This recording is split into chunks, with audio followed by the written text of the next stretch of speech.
Good morning. Once again, I welcome you all for Online Anaesthesia 2023 in a new version, sponsored by Akrula and hosted by Anaesthesiologist and aired by Anaesthesia TV. This year, we dedicate the sessions to anesthesia consultants to update their knowledge. It is going to be once a month meeting. At first meeting of this year 2023, we have two interesting topics today. A new technique, spinal segmental anesthesia, that was added to our anesthesia armamentarium very recently. Let us look into the advantages and disadvantages of this new technique. For that, we have Dr. NARESH PALIWAL to discuss on that. Since there is no data available in the textbooks, he will share his experience with us. I hope when this technique enters the textbook, he is likely to be called as the father of segmental anesthesia, as he has done a lot of research and workshops on this. The second topic is highlighting the technique which holds still the golden standard, segmental epidural. For that, we have Dr. SILAMBAN sir, the pioneer in regional anesthesia techniques. He is my teacher also. I am having a lot of questions running in my mind. In old textbooks, there is epidural anesthesia by Bromage. Bromage used to say a resident who has performed 50 successful spinal anesthesia is eligible to do lumbar epidural. Similarly, a resident who has performed successfully 50 lumbar epidural is eligible for thoracic epidural. So, the segmental spinal, is it for the beginners or experienced seniors? Is it for high-risk patients, ASA risk 3 and 4, or for elective cases, ASA risk 1 and 2? So, I am eagerly waiting to listen Dr. NARESH PALIWAL sir lecture for these answers. To carry out today's interesting session discussions, we have senior consultant anesthesiologist Dr. KALYANA RAGHAVENDRAN. Sir, he is currently associated with the multi-specialty corporate hospital in Chennai with over 40 years of experience. His area of interest is pain and ICU. Expertise in airway techniques, regional anesthesia, organ transplant, and interventional pain. He delivered many lectures in CME and conferences. On behalf of Online Anesthesia, we welcome you, sir. Over to you, sir. Thank you, Dr. Edward Johnson. Am I audible? Yes, sir. We are audible, sir. Please. Okay. So today we have a good morning, everyone. We have a very interesting session today for about 2 hours. And we have two eminent speakers who are most suited to deliver the lectures allotted to them. Namely, they're going to have some sort of a debate. It's going to be a very healthy one, actually. So we have Dr. R.R.SILAMBAN.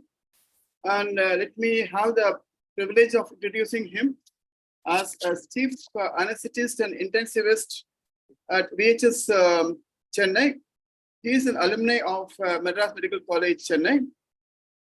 He has special interest in regional anesthesia and interventional pain relief, and is recipient of KPR Young Anesthetist Award in 2005 from Kerala State Branch of ISA. He has been doing these epidurals for a very long time now, and probably he is one of the well-known authorities in the area of neuraxial like the epidurals, and he is sort of confining himself to the behind dura. So he's not trying to breach the barrier of dura, but we have with us to sort of to cross the barrier and tell us more about spinal is Dr. NARESH PALIWAL. Okay. He is an associate professor of anesthesia working at DRPDMMC at AMRAVATI, Andhra Pradesh. He is a well-known person now because of late his name is being quoted in most of the seminars and conferences in India as well as in international circles. And he is in a faculty in various national and state conferences plus international forums. And he has got a lot of interest in spinals. It's an age-old technique, but he has modified suitably to sort of deliver the anesthesia for even surgery which are not possible under spinals, like major abdominal procedures, thoracotomies, etc., mastectomies, etc. He has had about 28 presentations on segment spinals in the past 2 years. And is published in many segmental spinals international and national journals. He's conducted 2 live workshops in segmental spinals in the year 2022. And also he has published and presented on XKit, which is quite a very interesting combination and works well in many situations.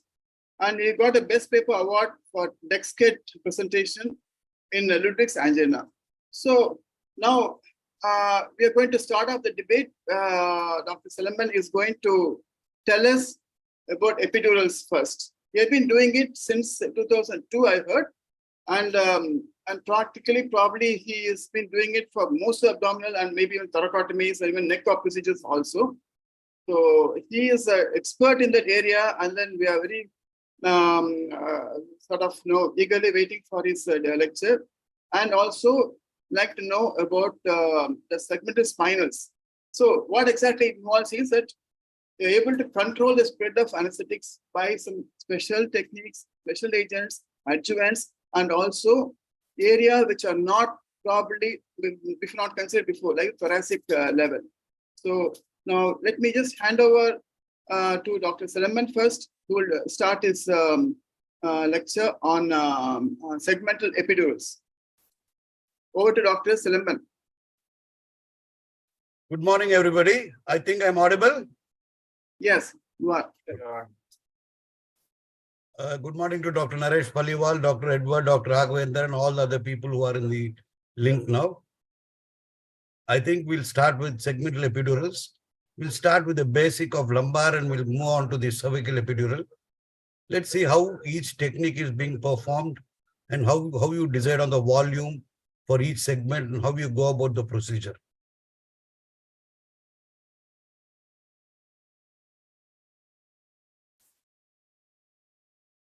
See, epidural anesthesia, when you call it segmental, it is something that provides blockade of the operative area and gives excellent patient comfort.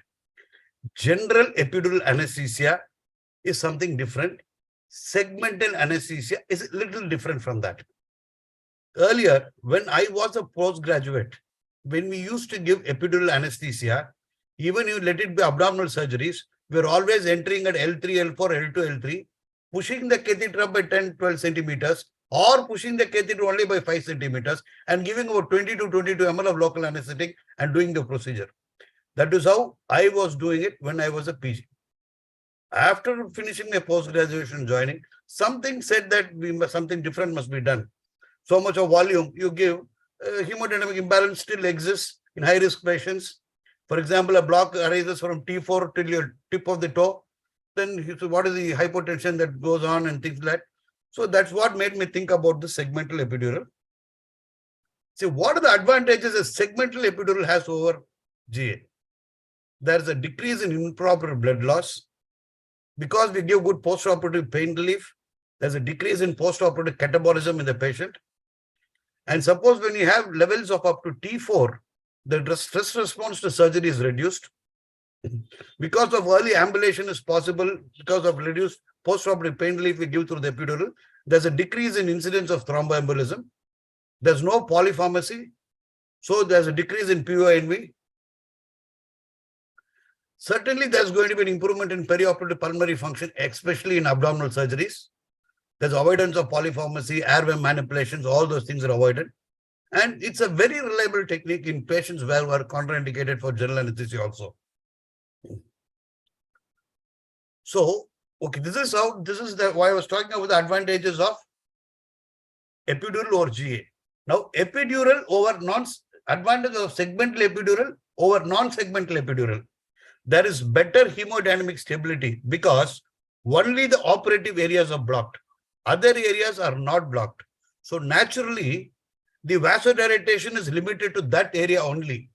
For example, you are doing a breast. The vasodilatation is limited only from C6 to T6. The abdomen is fat. So the splanchnic circulation, there is no vasodilatation and there is less fall in BP. So you get better hemodynamic stability, especially in high-risk patients and cardiac patients. Better postoperative pain relief. For the simple reason that catheter is placed so high and in the exact site where the operation has taken place, that with low volume itself, you get better postoperative pain relief. Toxic doses is never exceeded in prolonged surgeries or in prolonged postoperative analgesia because the volume of drug used is going to be extremely low. So naturally, there's going to be better patient comfort. There's going to be better patient movement. And it's quite comparatively very safe in the elderly and high-risk patients. So for convenience sake, or based on the type of the spines that are present in the body, let us divide it into lumbar, lower thoracic, upper thoracic, cervical, and caudal. Let us divide the epidurals into these areas because the technique of administration becomes different for each of these. So what are the principles of segmental epidural anesthesia? These are the basic points which you must know. These next two slides determine how a segmental epidural is going to be done. Any level you do, these 5-6 points which are going to talk now determines everything.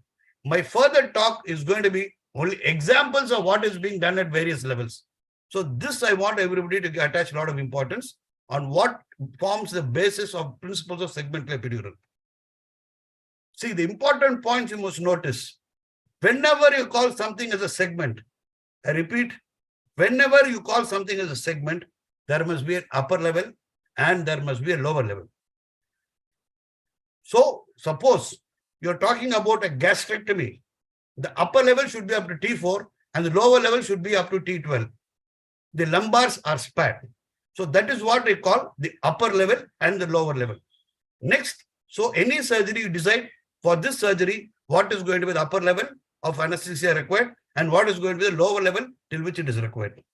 Then you decide where you place the tip of the catheter. Then you decide what is going to be the length of the catheter inside the space. Then only you decide the site of needle entry and finally the volume of the drug. So you don't decide the site of needle entry first and then try to push the catheter as much as you want. So site of needle entry is decided after the first 3 points have been decided. That is how you go about it. So methodologies decide about the area to be blocked. For example, if it is a breast, it is from C6 to T6. If it is an abdomen, it is T4 to T12 because splanchnic starts from T5. Splanchnic nerve supply to the abdomen. Then you decide where you are going to place the tip of the catheter. The tip of the catheter has to be placed in the center of the areas to be blocked or in the center of the segments which are to be blocked, taking into consideration the moment you open the epidural space and the negativity is lost, the local anesthetic spreads equally on both sides of the catheter tip, provided the patient is lying flat. Based on this, we decide where we place the tip of the catheter is exactly the center of the areas to be blocked. Then you decide the length of the catheter inside the space.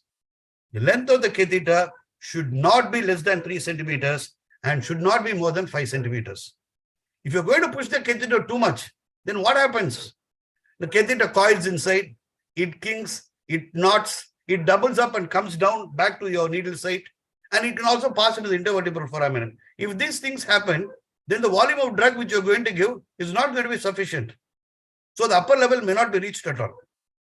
Next, after we decide the length of the catheter inside, we are going to decide if less than 3 centimeters are placed, there's every possibility of a catheter exit, especially in the postoperative period. So 3 to 5 centimeters is what the length of the catheter I would suggest to place inside. Then we decide the site of needle entry. It is 2 vertebral spines or 2 segments below or above from where you want the tip. The catheter can be threaded cephaloid or the catheter can also be threaded caudally. So, for example, if you're planning 5 centimeters of the catheter to be inside, it's roughly you enter 2 segments from above or below, taking into consideration 2 centimeters of the catheter will have to be inside the space to cross 1 segment. Suppose you want 3 centimeters, then you enter from 1 segment below or 1 segment above so that you have the catheter inside for 3 centimeters. This will be better understood when you go to examples. So finally, we decide on the volume of the drug. This is an arbitrary volume which you have decided based on experience. Lumbar, being a bigger space, requires 2 ml per segment. The lower thoracic and upper thoracic require about 1.5 ml per segment. The cervical requires anywhere between 1 to 1.25 ml per segment. In the elderly, very obese, short stature, very dehydrated abdominal patients, you'll have to decrease the volume by 0.5 to 1 ml per segment. These are my suggestions. So agents and regimen, what are you going to use? That certainly depends on what surgery you are going to proceed with. Some surgeries, extremely good relaxation is required, and some surgeries, good relaxation may not be required. Good pain relief alone may be sufficient. For example, if you take up the abdomen, the surgeon wants good relaxation. You want to do a breast. The relaxation is not as important as it is in the abdomen. Suppose you're doing a hemiarthroplasty. Initially, you may feel that relaxation is not required. But when he has to reduce after fixing the implant, if the relaxation is not good, the hip muscles are not well relaxed, the surgeon finds it very difficult to push the head back into the socket. So all these things determine what drugs you're going to use. For example, generally my personal preference would be for abdominal surgeries. My first dose is going to be 2% xylocaine with adrenaline. That certainly gives, out of my experience, better relaxation and than 0.5% sensorcaine. My second dose would be half of the first dose. My second dose would be half of the first dose.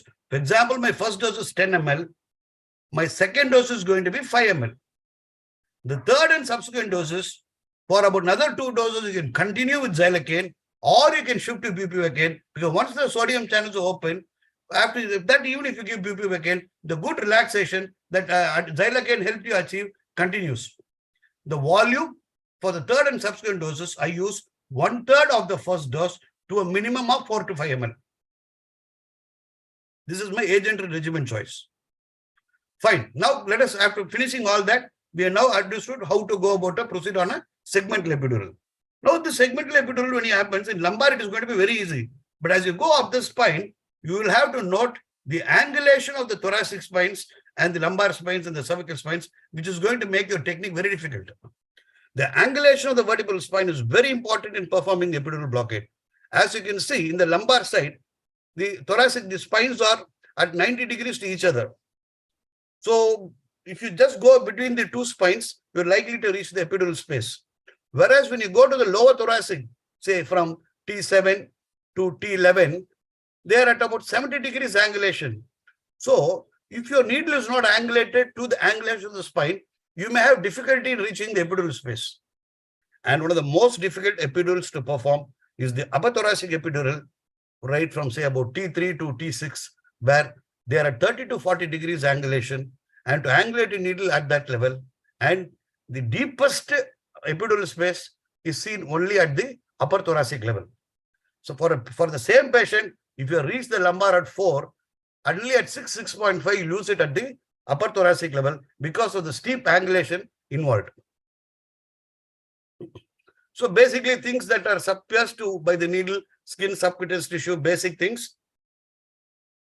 Now let us just have most of us perform lumbar epidural, but just for some postgraduates who might have joined, first year postgraduates, let us have a small talk about a lumbar epidural.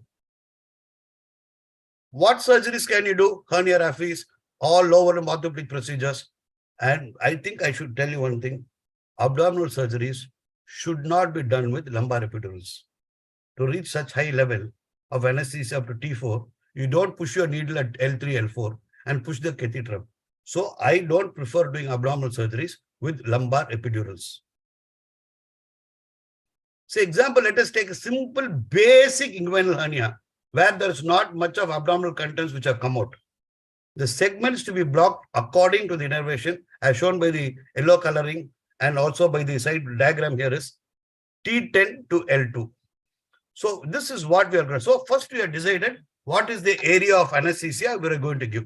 The upper level is T10, lower level is L2. So where do you place the catheter tip? Like I said, the catheter tip is going to be placed at the center of the segments to be blocked. That is at T12. That is where the catheter tip has to be placed. So I decide to place 5 centimeters of the catheter inside. So my site of needle entry is going to be between L2, L3. So I take about 1 centimeter to cross L2, 2 centimeters to cross L1, and 1 centimeter roughly to come to T12. This has been confirmed in many studies by application of dye and with seeing it on a C-arm. So this roughly this calculation almost ends up the catheter being at T12. So we have one thoracic segment and 3 lumbar segments. So I'm sorry. We have 3 thoracic segments and 3 lumbar segments. So lumbar is 2 ml per segment, that's 6 ml. There is 1.5. So it totally comes to 8.5 ml is what is required. This is how the principles are applied in the inguinal hernia. So this is a schematic representation.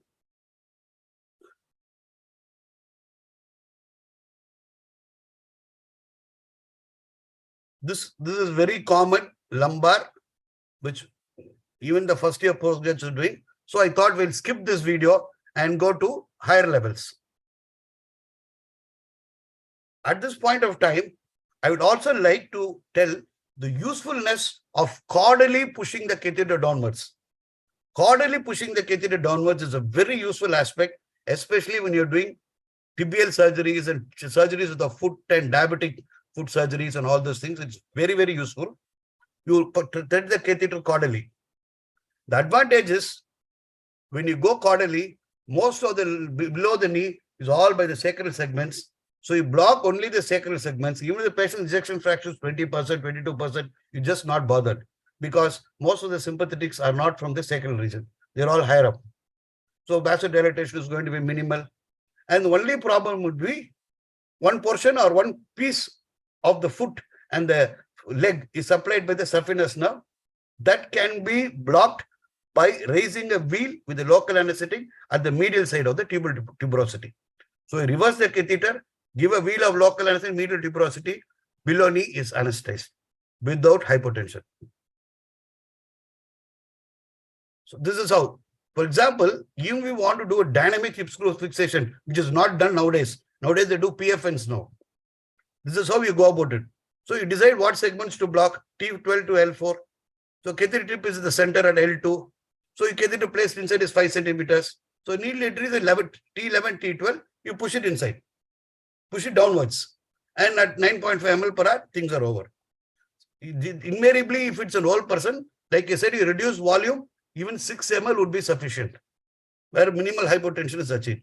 Suppose in the same procedure, you want to do a tibial surgery or an ankle surgery, enter at L4, L5, push the catheter inside by 3 centimeters, give over 6 ml of volume of local anesthetic, and give a wheel of local anesthetic to block the saphenous nerve alone. That would be quite sufficient. Like I said, for tibial fixation, this is how you go about it. This video is about reversing the catheter, which is similar to a lumbar. So now coming to lower thoracic epidural anesthesia. Most abdominal surgeries, all abdominal surgeries should be done only with lower thoracic epidural anesthesia. Gastrectomies, incisional hernias, cholecystectomies, whipples, perforation, resection, hemosis, everything has to be done with lower thoracic epidurals. So like I said, here again, we're applying the principle of segmental epidural at the lower thoracic region. Segments to be blocked for an abdominal procedure are from T4 to T12. So the catheter tip is going to be placed at the center, which is T8. Catheter length placed inside is going to be 5 centimeters. This 5 centimeters, the site of needle entry will be between T10 and T11. So 1 centimeter to cross T1, T10, 2 to cross T9, and 1 to reach the middle of T8. So roughly 5 centimeters, the catheter tip comes to at 1.5 ml per segment. For this segment, you get 13.5 ml of local anesthetic. This roughly for a person who's the height of 5'8", something. Women, all those things, you can reduce volume. Certainly, once you start doing it, you'll know how much volume to reduce. Women generally with 10 ml itself, you can proceed with intra-abdominal procedures. See, I was talking about the angulation of the thoracic spines. This picture depicts the lower thoracic spine, which is roughly at 70 degrees angulation to each other. So what happens if you feel the thoracic spine over the skin and you go in between the thoracic spines, exactly in between the thoracic spines, like you do in a lumbar epidural anesthesia, as depicted by the green line, you will see that you're most likely to go and hit on the upper part of the lower spine if you go straight. So then it makes manipulation difficult to reach the epidural space. So what I would suggest is go on the lower spine, feel the lower spine, push the needle till you hit the lower spine.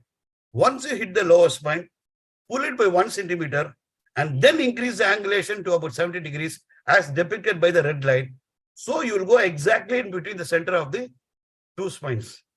This is my suggestion. Now we'll have a video of a lower thoracic procedure being done. The counting of the spines is being done up to 8, where the catheter tip is going to be placed. We are planning 3 centimeters of the catheter inside. So site of needle entry is going to be T9, T10. So you place 3 centimeters, you come there. Basically, I like to count from the sacrum or L5 S1 itself, because when you talk of the anterior superior iliac spine, it may not always correspond to L3, L4 or L4, L5. So always count from below when you are a beginner.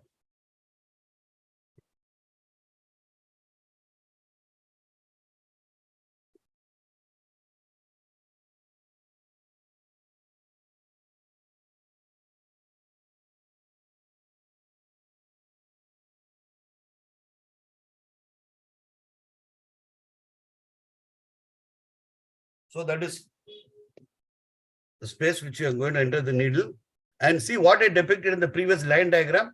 The same approach, same technique I am going to use to reach the lower thoracic epidural space.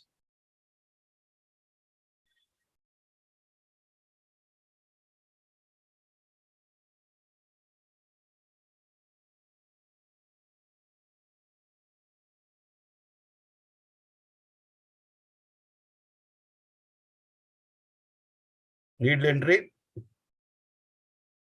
I am trying to hit on the lower spine.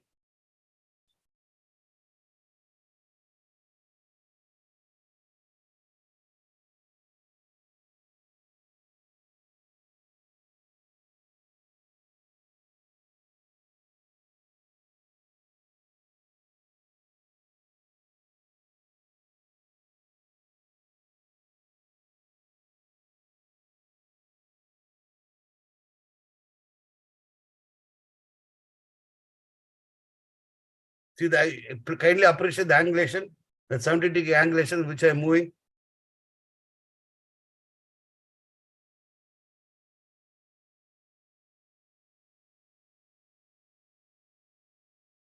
Once you hit on the lower spine, then you pull it back, and then I have turned the needle to 70 degrees.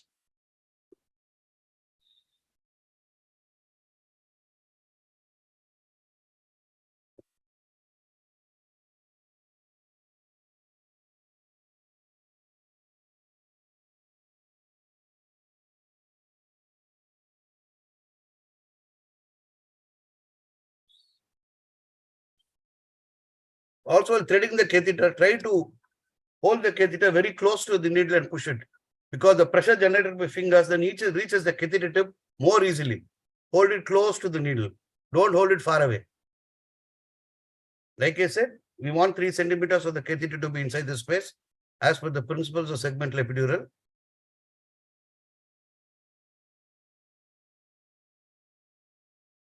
You can see the 70-degree angulation to the skin. It is not at 90 degrees to the skin.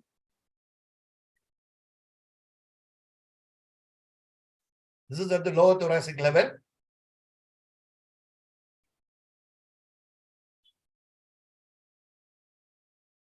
Just trying to explain the angulation there. 5 centimeters of the needle is outside. This is a 9 centimeter needle basically. It's a Vigo 9 centimeter needle, not a regular 8 centimeter needle.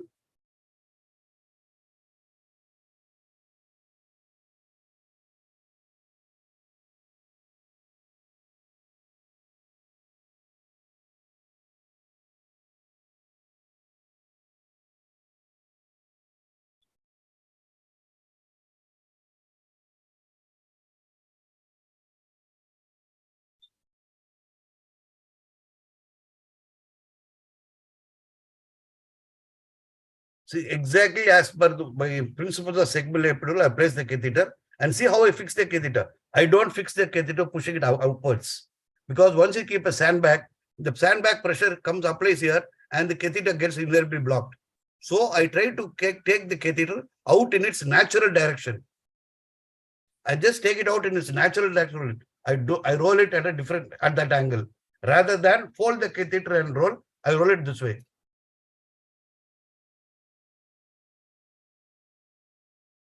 Now we are giving the drug.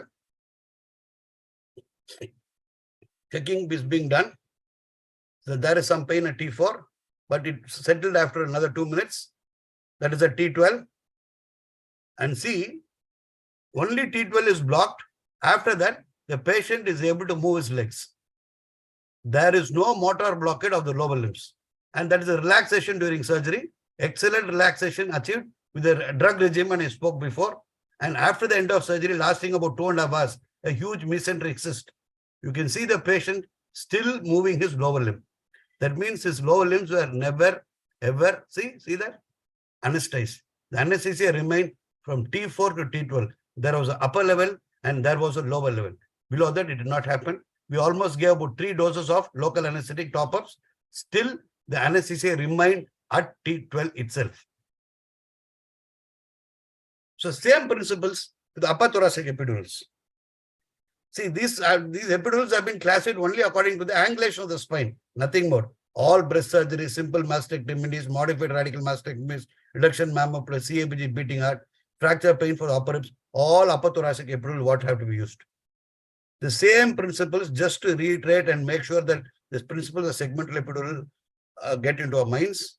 Segments to be blocked off from C6 to T6 because for deep axillary clearance, a level of up to C6 is absolutely essential. So the catheter tip goes to T2, T3. So catheter length to be placed inside is 4 centimeters. So placed between T4, T5. So naturally 2 to T4 and 2 to cross T3, you come to the center of T2, T3 with 4 centimeters. Needle entry will be at T4, T5, where the angulation is almost 30 to 40 degrees. And 12 ml for a healthy, robust person, but up to 9 ml is sufficient for ladies. Most MRMs can be completed with 8 to 9 ml of local anesthetic. See, this is the angulation I'm trying to say about. The same technique which I applied for lower thoracic, I'm applying for upper thoracic also. But the angulation is steep. Suppose I go between the two spines. Naturally, I'm going to go and hit against the lower border or the upper border of the lower spine. So from there, trying to force your needle through is more traumatic. So what I do is, like I said, hit the lower spine, pull the needle back by 1 centimeter, and then angulate to 30 to 40 degrees, as shown depicted by the red line. The catheter goes in, the needle goes inside very comfortably, despite the severe angulation existing at that level. So it can be a midline or a paramedian, because I'm more familiar with the midline and I use the technique which I told in a previous slide. I always prefer the midline, but there are a lot of people who also use the paramedian approach to overcome the steep angulation. Position can be sitting or lateral. I always prefer the sitting position. Very rarely have I used the lateral position. So I'm more comfortable in sitting position. So always I do it in sitting position. Another depiction of your, that is C7. The first most prominent spine is C7. Then you count all your spines up to. So blockade is going to be from C6 to T6. Or now this is going to be a simple procedure. So blockade is attempted from T1 to T6. So the catheter tip is going to be placed between T3 to T4. That is the center of the segments to be blocked. And the needle entry is going to be T5. Roughly, the tip of the scapula corresponds to C7. Roughly.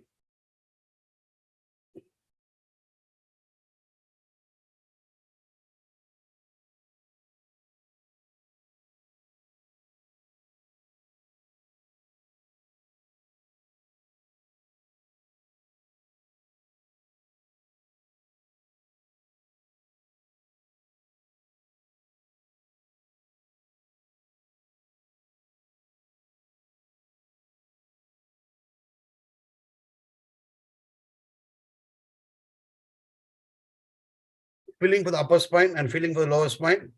going almost on the lower spine.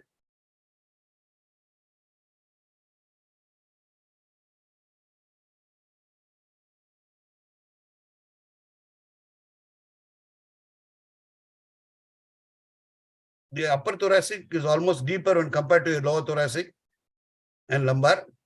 So first I go hit the spine at 90 degrees. You see the needle at 90 degrees.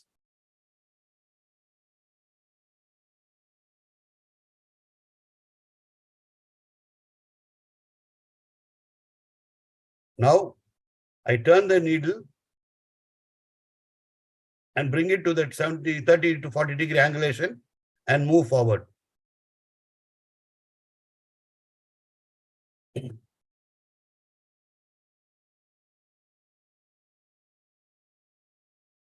I think the angulation is well appreciated in this angle from above.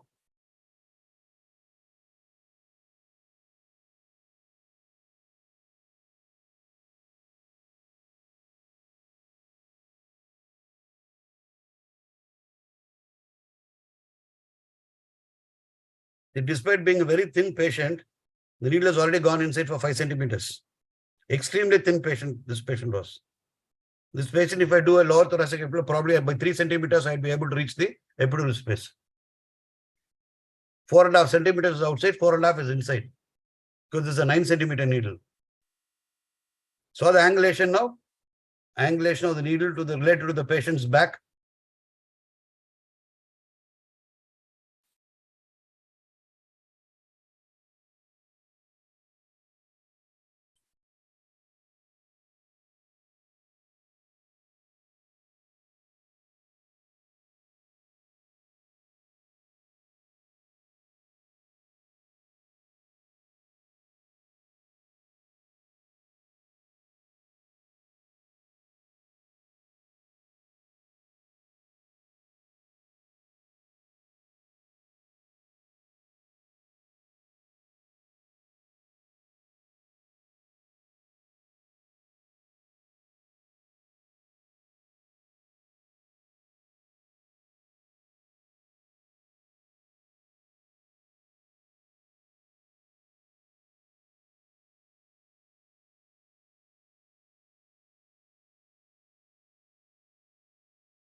Same principles, first 2 slides which I said, based on the same principles, the catheter is being pulled outside to fix it at around 5 centimeters inside the space to reach between T2 and T3.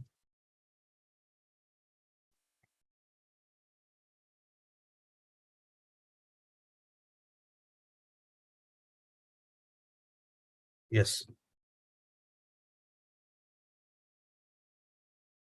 See, this is another technique which I very, very rarely use. Nowadays, I don't use it very much, but initially in my early stages, I was using. I use 2 catheters for anterior AP resections, radical cystectomy, bladder removal with Roux and Y loop, and even for labor pain relief, I used to use 2 catheters. One for the lumbar pain, where the uterine pain, and another for the vaginal pain that happens. So what happens is I found that to be more useful because, so that is when I use even for labor pain relief, I was using that. Very limited usage. Same principles divided into 2 areas, thoracic area and the lumbar area. 1 catheter for the thoracic segment, 1 catheter for the lumbar segment or the sacral segment, depending on what procedure you're doing. Apply the same principles. For example, when you are doing a radical cystectomy, when you are going to remove the bladder, you activate the lumbar catheter. When you go above into the abdomen to trying to create a loop, you activate the thoracic catheter. This way, it could be quite useful in some cases. I've done about 2 to 3 cases in double epidural catheter, where a single surgeon was operating with one of his postgraduates. So this was found useful. The surgery lasted almost 6.5 hours. Still, the toxic doses were not used because whenever they were operating downside in the lumbar region or in the sacral region, I was using a low concentration of local anesthetic in the upper region. So when used to come there, I used to increase the concentration. That alternation was done, and that's how we did it. So the same way, lumbar, and now coming to the cervical epidural. Basically, according to me, doing a cervical epidural is as simple as doing a lumbar epidural because it is usually done at C7T1 or C6, C7. The only problem we face is that pad of fat that exists around that area in most of the people that makes palpation difficult and gives rise to lot of false spaces. When you use the loss of resistance technique, you get lot of false spaces in the cervical epidural region. So always when you come to cervical epidural, though initially I started my career doing a cervical epidural with loss of resistance technique, for the past 10 years, I shifted it to hanging drop only. Because of the high negativity in the cervical space, hanging drop is my favorite technique now. So basically for cervical disc procedures where we do a lot of pain, give a lot of steroids, I use that for thyroid surgeries. And with a combination of a mandibular nerve block and a cervical epidural, I completed 2 cases of radical neck dissection also. Probably those photos are not available in this presentation. In different presentations, they have photographs of that, where the patient is fully conscious and the neck is fully thrown open, right up to deep dissection can be done. But of course, doing a cervical epidural may be easy, but trying to maintain a cervical epidural for major procedures certainly requires a lot of experience, expertise, and skill. The same procedures is applied here. The segmental epidural technique is applied, C7T1. One thing I want to warn you here is the ligamentum flavum fails to fuse in about 30% of the people in the midline, the cervical region. So the classical feeling of your epidural needle entering the ligamentum flavum may be absent. So naturally you try to proceed further, and with the loss of a lot of false spaces which you get there, and with false positive tests with your loss of resistance technique, you usually have problems. So it can always go for a hanging drop is my suggestion.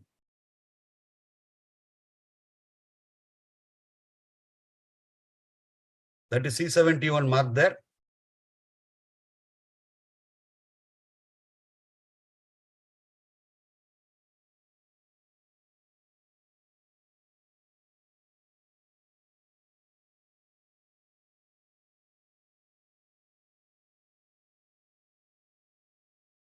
You have to achieve full flexion of the neck to perform a cervical epidural, but invariably when there's a thyroid swelling, there is neck pain or neck disc, the full flexion is not achieved.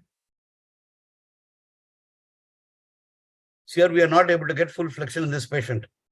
This is the position, head is placed on the table. This was in my early in my career. Nowadays, I just tell them to bend the neck and I do it. I don't place the forehead on the OT table.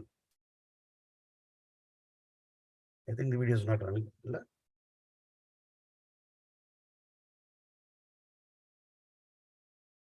Just give us a second.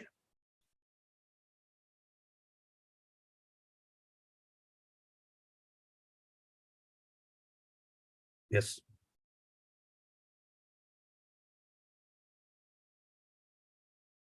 C71. The first most prominent spine is C7. The next spine naturally is T1. The position of the patient for a cervical epidural. Full flexion is advised of the neck.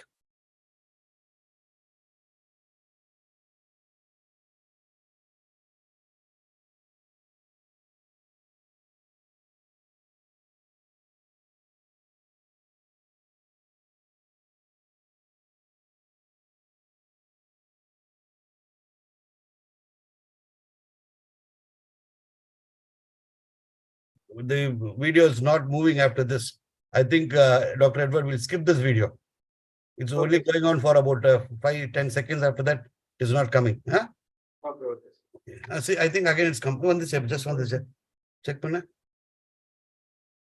Just on the kai vikar on this. But angan the pota podo.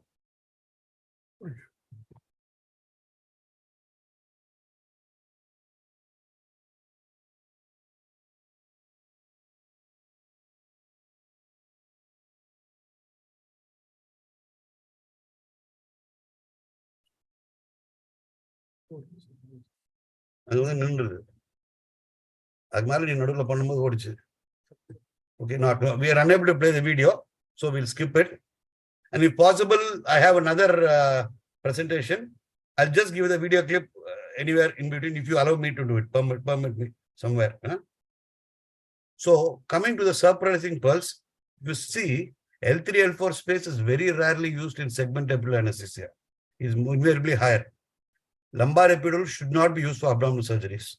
Almost all surgeries below the level of T1 can be done under segmental epidural anesthesia as a sole anesthetic technique. And for cancer pain relief, epidural neurolysis and segmental epidural are inseparable. Even if you can't do a celiac plexus block, you can put alcohol into the epidural space based on the segmental technique. Say with 3 to 4 ml, you can achieve, given on 3 consecutive days, you can achieve pain relief for pancreatic cancers and abdominal cancers with this. And when you put these things into perspective, the most important aspect is your post-operative pain relief. So when you come to post-operative pain relief, the volume will be 0.5 ml per segment per hour of bupivacaine or ropivacaine or whatever drug you prefer to choose. So for example, if your surgical pain relief or surgical anesthesia is required for 10 segments and you're going to use around 10 to 13 ml, 5 ml per hour of epidural infusion is fully sufficient to give pain relief for abdominal surgeries. Thank you so much. Over to you, Dr. Raghavendran. Thank you, Dr. Silamban. Can you stop sharing now? Dr. Silamban, Yes, you can, yeah. Okay, stop sharing. We can. Okay, wonderful talk, Dr. Silamban. A lot of valuable pearls to be learned today, and then practical points actually. And actually, you are now shown us a way, that it can be done at various levels, cervical. Many of us won't even dare to the area, but you've shown us a way how it can be done, and then a lot of practical points learned actually. Now, to take it further, Dr. Naresh PALIWAL is going to cross the dural barrier and then go into the spinal subarachnoid space and tell us that segmental spinals is possible and probably it is simpler and can be achieved in a very effective manner. Okay, now we are really we are eagerly waiting to listen to your talk, Dr. Naresh PALIWAL. Over to you.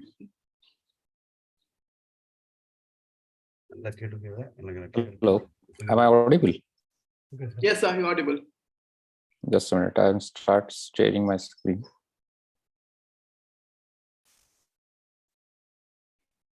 Is it visible clearly? Yeah, you can make it full. Yeah, okay, it's visible. Okay. Good morning, everyone.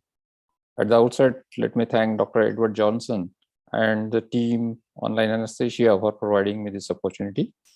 And I am very much honored to have Dr. Raghavendran as a chairperson for this session. After a wonderful talk by Dr. Silamban about the segmental epidurals, I thought it would be a nice idea to have some similarities between the two techniques and what are the pros and cons of each one to begin with. So I'll start with a few points about comparing both the techniques. What are the similarities between the two techniques? Both these techniques, segmental epidural and segmental spinal, they produce a segmental block with minimal hemodynamic changes. For both the techniques, the injection site is most important. You need to place the injection at the middle of the dermatomes that is required to block that for that particular surgery. And the concentration of the drug affects the density of block in both the techniques. Like with lower concentration of drug, it will provide mostly a differential block, mostly a sensory block. There are a few positives about the segmental spinal as compared to segmental epidural, and there are some negatives also. So firstly, the segmental spinal is very economic as compared to segmental epidural. It's quick, and there is definitely an end point. Like a free flow of CSF gives a confirmation that you are in the right place. There is early onset as compared to segmental epidural with segmental spinals. And there is uniform dense block with minimal drug. Minimal drug means for segmental spinal, you just need 1 ml to spread 2 to 3 segments above and below the site of injection. And with epidurals, you need around 1.5 to 2 ml of drug per segment. That is nearly 1/8 to 1/10 of that it is required at segmental spinals. Also, the segmental spinal covers both spatial and temporal summations, while the segmental epidurals may not cover the spatial sensations always. Also, the baricity of LA apart from dose plays an important role in segmental spinals. You can always change the direction of flow using different baricity drugs in segmental spinals. And the failure rate is comparatively low, especially in cases of previous spine surgery. And if there are some spine deformities, then the chances of failure are little less with segmental spinal as compared to segmental epidurals. And obviously, as the dose required is very less, so the chances of last are minimal with segmental spinals. There's also good relaxation, and the requirement of sedation obviously is less as compared to segmental epidurals. But there are some negative points about segmental spinals. Like there is no versatility to extend the levels. Once injected, you cannot extend the levels afterwards. And also the duration of block cannot be extended. So it's not useful for post-op analgesia also. And the chances of PDPH as you're puncturing the dura are more, but that can also happen when you get accidental dural puncture during thoracic epidurals. The same thing can happen. And in my point of view, if the surgeries are major, then you can combine both the techniques together to have a better results. Now coming to my topic, segmental spinal. There is changing scenario about segmental spinals. Some 10-12 years back, let me clear it first that I am not the inventor of this technique. This is a very old technique. I just regenerated the technique with use of different drugs. And some 10-12 years back, when I started presenting this topic, my title used to be segmental spinal, is it possible? But that time there was a lot of criticism about that. And everyone raised a question about the safety concerns in segmental spinal. So I started presenting about the safety concerns.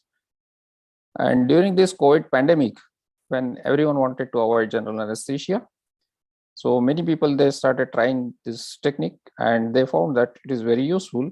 So it became the most trending regional anesthesia technique that time.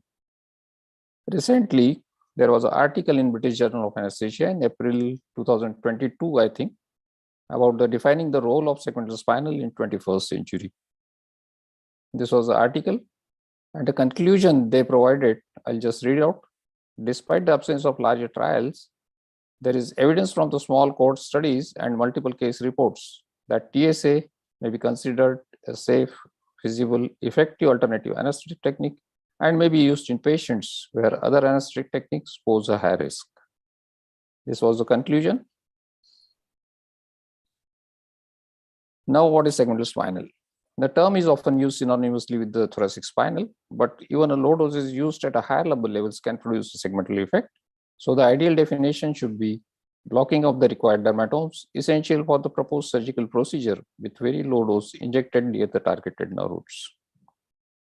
Here, what is important is lower the dose, more likely to produce a true segmental block. Otherwise, with higher doses, it can become your routine spinal. There are some factors which make segmental spinal feasible. At thoracic levels, the spinal cord is positioned anteriorly, leaving a significant space between the posterior dura and the spinal cord. The nerve roots are very slight and thin. The amount of CSF is also comparatively less. Both these factors make blocking of the required dermatomes very easy at thoracic levels. And also there is no difference in the onset time for isobaric and hyperbaric drugs at thoracic levels. While the isobaric drugs may take a little longer time for onset at lumbar levels. There is also natural thoracic kyphosis at T765. There are some safety concerns which are always raised when we talk about the segmental spinal. The first and foremost is, can there be neurological injury with dural puncture at high lumbar or mid to lower thoracic spaces? Can there be a ventilatory impairment with blocking of the intercostal muscles and upper abdominal muscles? Can there be bradycardia and hypotension with block extending T1 to T4 and blocking cardiocellular fibers? And last but not the least, and most important is medical legal issues, as it is still not in the standard textbooks. Now coming to the first major concern, damage to the spinal cord. This is midline MRI. The cervical enlargement fills the entire spinal canal at the level. In the thoracic segments, the spinal cord is positioned anteriorly. You can see here, leaving a significant space between the posterior dura and the spinal cord. And at the lumbar levels, the lateral space disappears almost completely. Be more clear in the next slide. Here you can see there is sufficient space to accommodate your spinal needle at this site. Imbeloni and Govia did a study on the low incidence of neurological complications after accidental dural puncture in thoracic epidurals, and they provided an anatomical explanation for this. They measured the exact distance at various sites.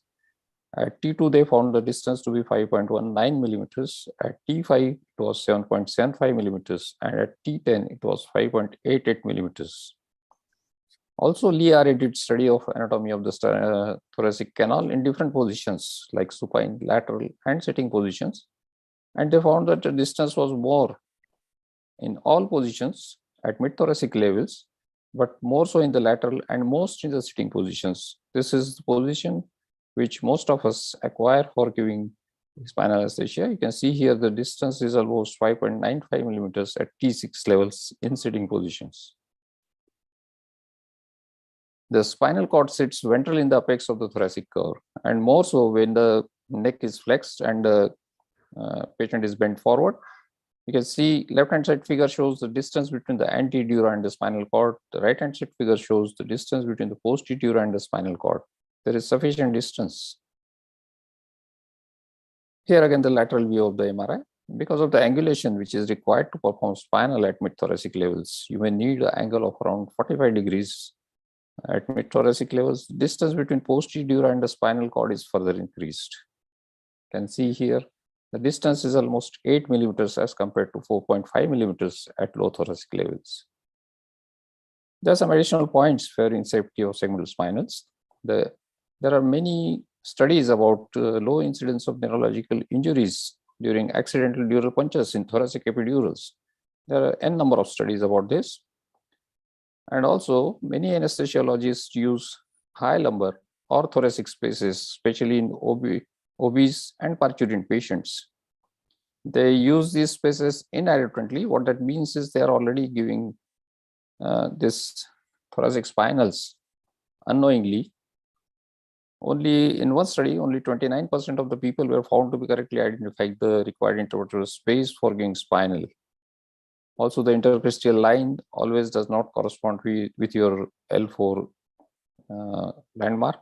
It can be as high as T12L1, L1L2, L2L3. And also the level of spinal cord termination is variable, as high as T11 or as low as L3 level. You can see here, the intercrestial line can vary. It can be as high as T12L1. The second issue, which is often raised about segmental spinal, is ventilatory impairment. Here, the main inspiratory muscle of respiration is diaphragm, which is usually unaffected.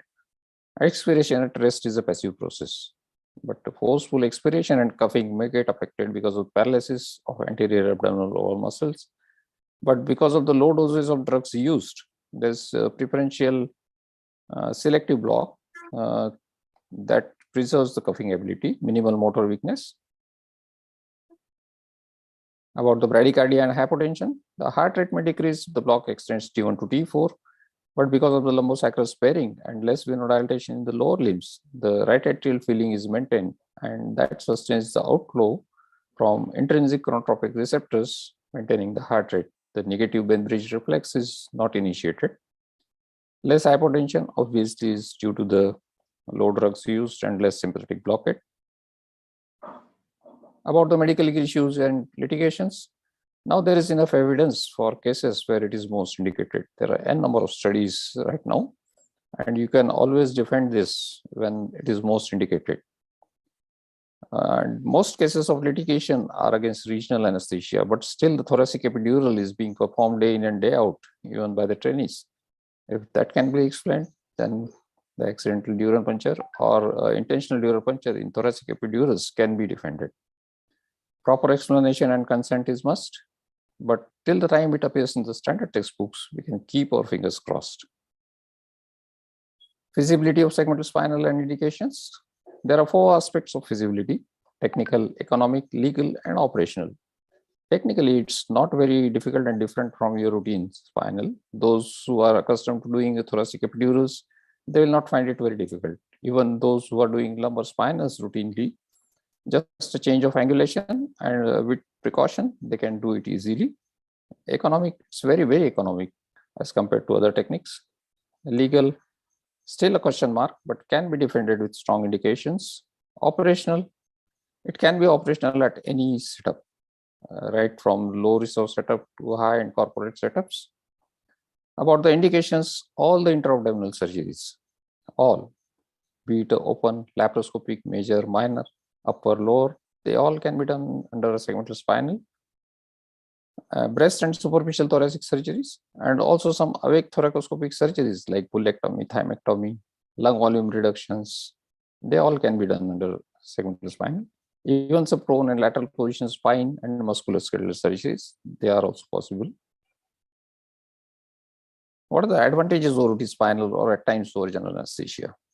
The surgeries which were thought to be out of domain of spinal anesthesia, like upper abdominal, thoracic, and breast surgeries, are possible with segmental spinal. The higher levels of the block can be achieved with just half the dose that is required at the lumbar levels. There is minimal hemodynamic fluctuations, early recovery, and voiding. These advantages are apart from the advantages which all neuroaxial techniques have over general anesthesia, like less postoperative pain, nausea, vomiting. And there are special advantages of general anesthesia in patients with the respiratory comorbidities. There is also lower incidence of post-op nausea and vomiting. There are 3 different modes of using segmental spinal. It can be a single shot spinal for short to mid duration surgeries, 90 to 120 minutes, or it can be combined with epidurals for long duration surgeries, or in a very morbid ill patients when you want to use a very low dose intrathecally for giving segmental spinal. In those cases, epidurals can be handy not only as a backup, but also by epidural volume extension technique. It can spread the low doses of drugs used intrathecally to wider segments. And it can also be useful for post-op analgesia. The third option is you can always use continuous segmental spinal anesthesia for some major surgeries or whenever you get an accidental neuropuncture during epidurals by using spinocaths or interlong catheters. Drug options, either isobaric or hyperbaric drugs can be used, or a combination of iso, hypo, or hyperbarics can be used. In general, isobaric drugs are preferred for laparoscopic, thoracoscopic, breast, and intra-abdominal surgeries in morbidly frail patients where relaxation is not an issue. Hyperbaric drugs can be a choice in some male muscular patients for open surgeries. Hypobaric drugs are not used alone. Either they are used in combination with iso or hyperbaric drugs to have a sparse cephalic or caudate spread according to situation. They are a little bit unpredictable as the concentration used is very low and the volume used is more. They are a little bit unpredictable. Sorry. Advantages of isobaric drugs: they are less sensitive to position issues, and low doses have a propensity to block preferential sensory blocks, sometimes labeled as selective anesthesia. The onset is gradual, hemodynamic stability, early ambulation and voiding. Spinal can be given directly in the operative position, like some lateral position surgeries or even prone position surgeries. You can directly give spinal in that position. That saves time and efforts. A spinal can be given before epidural. What happens when you use hyperbaric drugs? You have only one choice. You put an epidural first and then spinal. Unless otherwise, what happens with hyperbaric drugs? By the time you put an epidural, the drug gets settled to either unilaterally or caudally, according to whatever position you are using for giving epidural. But here you can use a spinal before epidural and a space higher than epidural.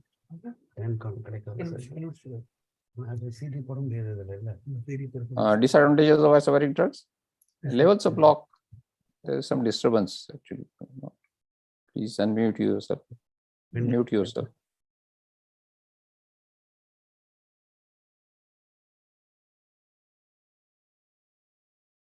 Carry on, please.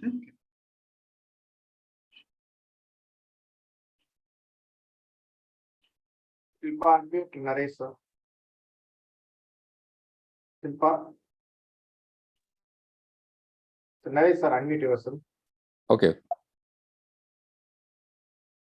Okay. I'm audible now. Yeah. Yes, sir. Yes, sir. you are audible. Okay. There are some disadvantages of isovaric drugs. The levels of block cannot be modified by change of position. You need to place the drugs at the required precise dermatomes. There is some sacral sparing with low doses at higher spaces. This can be an advantage at times, or it can be disadvantageous, especially when you want to do surgeries where pelvic manipulations is required. This can be a disadvantage, but otherwise it is a advantage to have sacral sparing with these drugs. There's longer onset time at lumbar levels. The less muscle relaxation may need to use higher doses for some male muscular patients, and they are also sensitive to temperature variations. Can have behave like hyperbaric drugs when cooled to 25 degrees, and can act like hypobaric when they are warmed at 37 degrees centigrade. Amongst the available drug options, in the isobaric drugs, levobupropion 0.5%, propiocan 0.5 and 0.75%, and also chlorprocaine 1% can be used.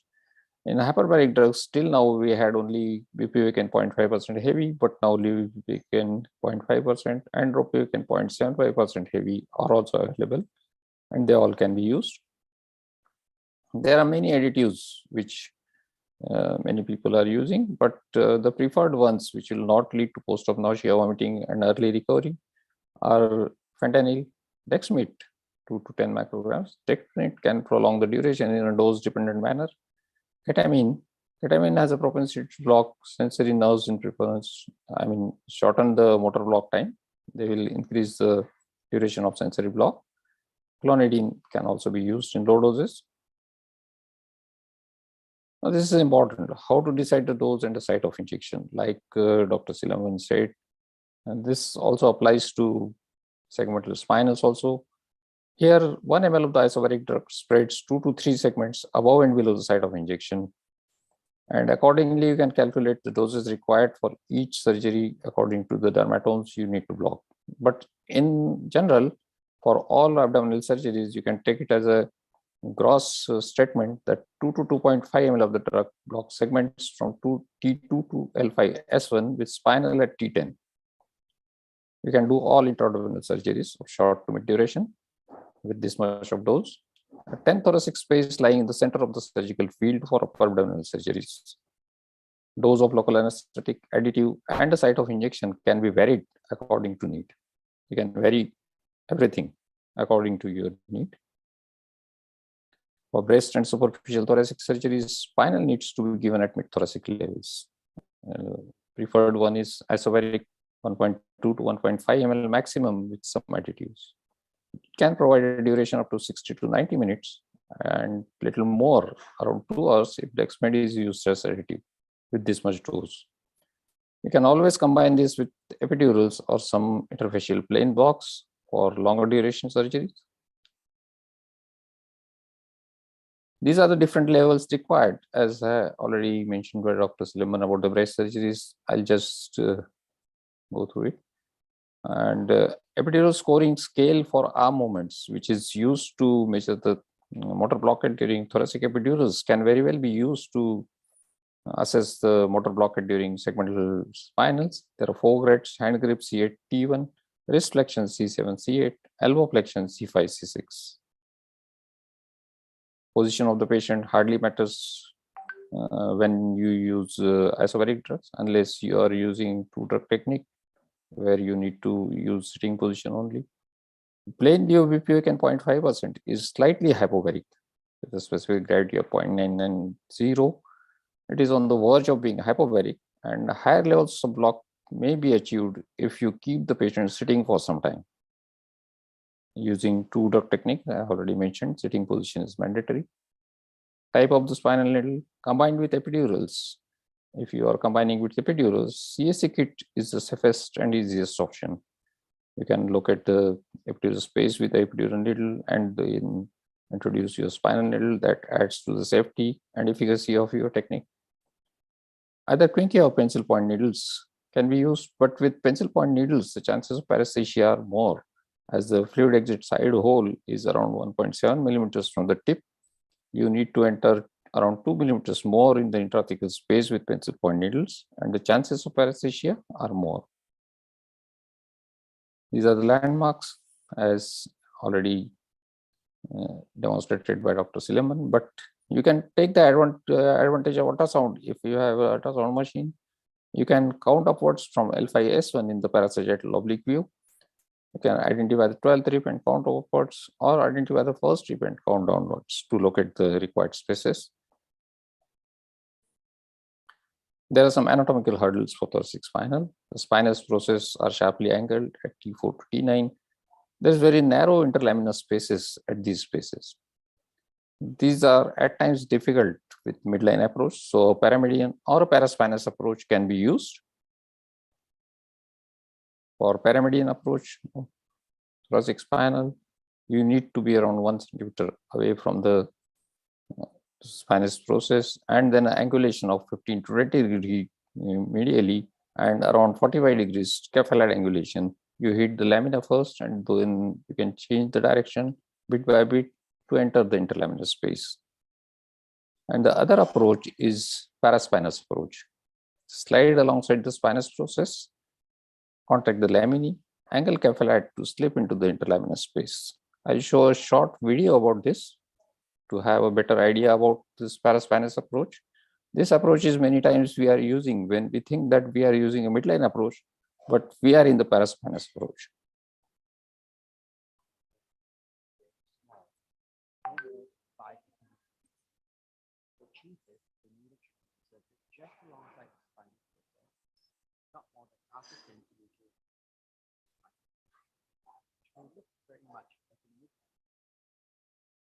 Starting more lateral, using lateral increases the possibility that often the time possibility lateral vertical or even both of which may produce. Note that the paraspinous approach often what called midline approach. Not audible, doctor. One side of the Pardon? Not audible? Audio is Video not audible. Okay. Can I play it again? okay. Sir. Angle of the needle. Here the angle of needle should not be more than 5 to 10 degrees, just alongside the spinous process. Not more than half centimeters away from the spinous process. If you go more laterally, then there are chances that you may go to the opposite side, pass the epidural catheter in the pleural cavity. That also may give rise to a loss of resistance sensation.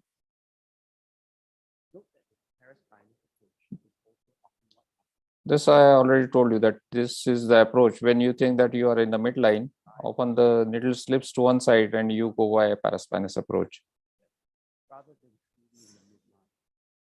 Minimum angulation is the key in this, just 5 to 10 degrees of median angulation. Ultrasound imaging of the thoracic spine is very helpful. T10 to T12 are similar to your lumbar vertebrae. T4 to T9 are steeply angled spinous processes and overlapping laminae. There is very small window in the parasagittal oblique view. And there is almost no window in the transverse view. This view is, apart from knowing if there is any scoletic abnormality or not, this view is not useful, transverse view at mid-thoracic levels. This is just to show how it looks in the parasagittal interlaminar view at the thoracic spines. The laminae look like a flat leaf-like appearance at thoracic levels against the sawtooth appearance at the lumbar levels. There is a little gap in between the laminae, can be seen as an interlaminar space, but this may not always be visible in old and morbid obese patients. This can be visible in some young individuals, And you can also see the posterior complex, spinal cord, and the anterior complex. But this is the only view which is useful, parasagittal oblique interlaminar view. This is transverse view at the thoracic spine. You can see the spinous processes, laminae, and the articular processes are not visible in this view because they lie more anteriorly at thoracic levels. You can visualize the rib and the sliding pleura. As mentioned by Dr. Silamban, there is at times a gap in the ligamentum flavum at the cervical and upper thoracic levels. You can see in the right-hand side picture, there is a gap in the ligamentum flavum, which you can visualize with the ultrasound. And you may not get the classical sensation, loss of resistance sensation at this level, and you may have accidental dural puncture. So these things are to be kept in mind. There are some safety measures for successful use of segmental spinal. You need to do a thorough preoperative assessment. What are the dermatomes involved in that particular surgery? If ultrasound is available, you can do a pre-procedural scan. Identify the landmarks required for giving spinal, either by landmark technique or by help of ultrasound. Selection of the proper drug, dose, site, and mode of segmental spinal according to your patient and surgery. After giving spinal, assessment of the levels, monitoring, and proper sedation as per need. This is dermatomes, which are already seen, like for MRM, you need C7 to C5 to T7. Coming to my segmental spinal profile, more than 3,500 surgeries in last 10-12 years, initially used for only high-risk cases, but now occupies nearly 50% of my SAB profile. Till date, there have been very few partial failures, but fortunately no mishaps. Recently, we had 2 live workshops and one face-to-face interactive workshop in 2022, and there are more than 3 lined up in the next few months. I usually do a complete pre-anesthetic evaluation of the patient, emergency airway card drugs all kept ready, venous access, mandatory monitorings, no sedative premedications. I usually prefer lateral position for giving spinal with 27 gauge needles, drug dose site mode according to patient and surgery. For intra-abdominal surgeries, for very short duration surgeries like 40 to 60 minutes, or either open or lap, I prefer chlorprocaine 2.5 to 3.5 ml. Here the dose required is little bit more as it is only 1% of the drug. And because the volume is more, you don't need to go very high up. The levels around T11, L1 puncture can give you adequate spread. For mid-duration surgeries of 60 to 120 minutes, either ISO or hyperbaric drugs with some additives. For average female patient, 2 ml plus additive, average male patient, 2.5 ml plus additives at around T10 level. This can be taken as a standard for all ASA2-3 patients. I usually combine this with either transverse abdominis plane block, rectus sheath block, or erector spinae plane block for open surgeries, or local anesthesia at the port site for laparoscopic surgeries. For breast surgeries, I prefer isobaric, either levobupivacaine, ropivacaine, 1.2 to maximum 1.5 ml, with additive like fentanyl, ketamine, or dexmet when longer duration is required at T4, 5, 6. Usually combined with epidurals or some interfacial plane blocks like PEC1, PEC2, serratus anterior plane block, or recently I have started combining it with full strength erector spinae plane block for post-op anesthesia, and that is providing me a very good results along with segmental spinals. Now something about the 2 drug techniques. You can use combination of any 2, ISO hyper with hypo or ISO with hyper. For some abdominal pelvic surgeries where you want to have a longer duration of effect at the pelvic side, you want to have involvement of the lumbosacral roots also, you can combine hyperbaric with isobaric, can give a spinal in sitting position at around T10 L1 level with 0.5 to 1 ml of hyperbaric drug, followed by 1.5 to 2 ml of isobaric drug in different syringes with some additives. It can provide you a duration around 2 to 2.5 hours or even more if dexmet is used as additive with this much dose. You can combine hypobaric drugs also with either ISO or hyperbaric drugs, as I already mentioned, to have a wider sparse cephalic or caudate spread with segments blocked. After giving spinal, patient turn desired position. Sensory block usually sets in 3 to 4 minutes. Minimal and gradual hemodynamic fluctuations, usually in initial 10 minutes. No respiratory issues even with high levels of block. Initial partial involvement of the lumbosacral roots can be seen, but which recovers within by the time your surgery is finished. There are no additional supplements. Levels are adequate. Patients can be completely mobilized in 4 to 6 hours. To sum up, it's a very useful technique with many advantages, minimal risks with due precautions. No need to panic even if the block level is found to be higher than desired. Lap surgeries may need little sedation. If available, ultrasound can be helpful for more safety. The technique is reserved for experienced clinicians with good learning curve. There are some do's and don'ts about segmental spinal. I'll just quickly finish. I think I'm not running out of time. Before proceeding, know in detail about the technique.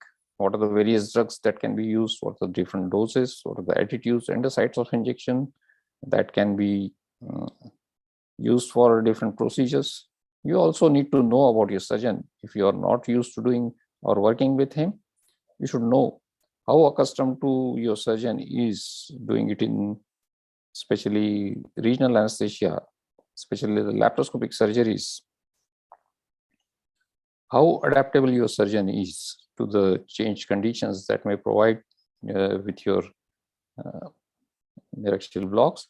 How flexible your surgeon is. If you request him to keep the initial intra-abdominal pressure to a low, around 12 to 14 to start with, initial insufflation rate to minimum, how flexible he is to listen to you, and the efficiency of surgeon, how fast your surgeon is. Accordingly, you can choose your mode of segmental spinal. And you should know about the surgery, whether it is open lap, what will be the likely duration of your surgery, what the extent of your surgery will be.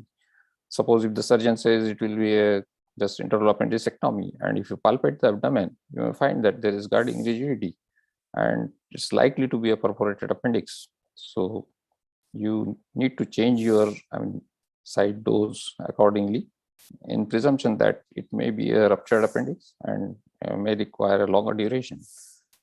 You should know about the patient also, how cooperative your patient is, whether he is willing for sole regional, what are the comorbidities of the patient, and the risk-benefit ratio of general anesthesia versus segmental spinal. Always use the position you are accustomed to in giving spinal, either sitting or lateral, unless there is a special indication for using special positions. Do a pre-procedure ultrasound scan in difficult spine cases. That can be helpful to know if there is any abnormality in the spine, squaletic abnormality, or the depth of the interlaminar space. Do use CSC kit if you are combining it with epidurals for more safety and ease of doing it. Do always use multimodal analgesia with segmental spinals. Multimodal analgesia in the form of some blocks. If you are not combining it with epidurals, then you can use some blocks. Other drugs like paracetamol, dexamethasone, diclofenac, or the drugs which will avoid the respiratory depression and post-op nausea vomiting for early recovery. Do prepare and keep ready your backup plan as always. There are some don'ts. Don't force the surgeon to do it under segmental spinal if he is not willing to do it, unless there is a strong indication in favor of segmental spinal.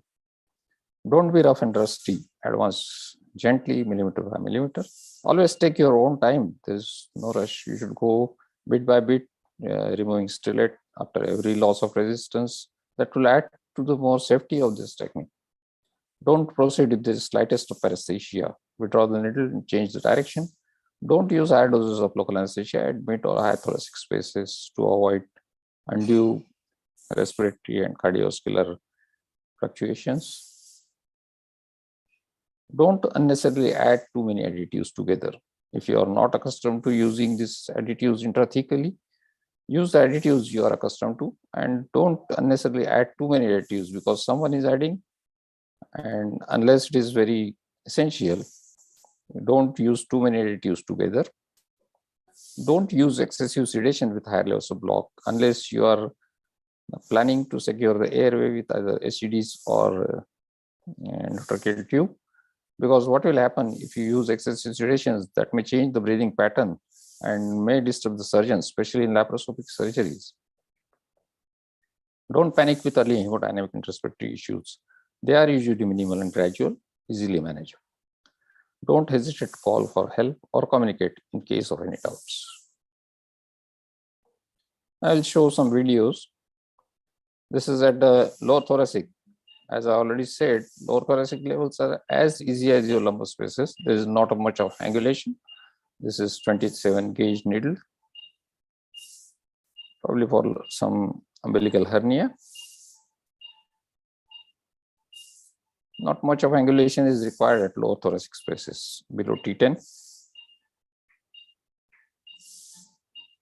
I'll just go quickly through this. This is our third-year resident giving segmental spinal. We did a pre-procedural ultrasound scan, located the space and the direction, and then asked her to give. This was an obese patient, more than 100 kgs for umbilical hernia. And she is going gently, bit by bit. The space was located, the depth was actually, we are novice in ultrasound, but depth could not be located, but just the direction of the needle that was noted according to the probe. This is how you should go. Remove the stellate at every loss of resistance.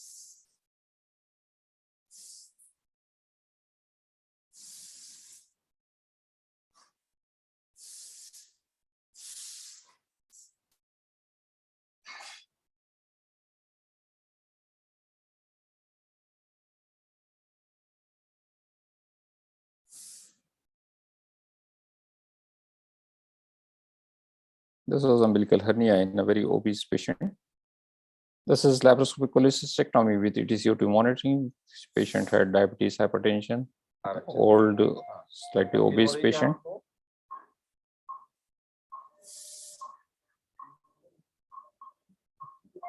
Videos are not actually.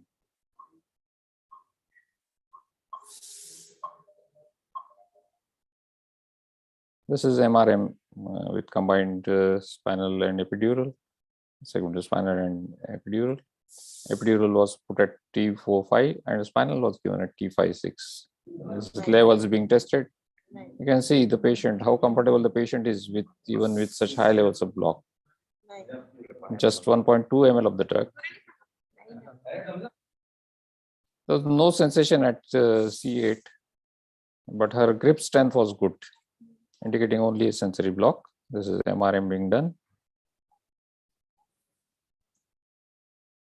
This was a traumatic diaphragmatic hernia, probably for the first time done under combined spinal and epidural. Here we gave the spinal first at T7-8 and epidural was put at T8-9. For spinal, we used 2.5 ml of the isobaric drug and spinal was given before epidural.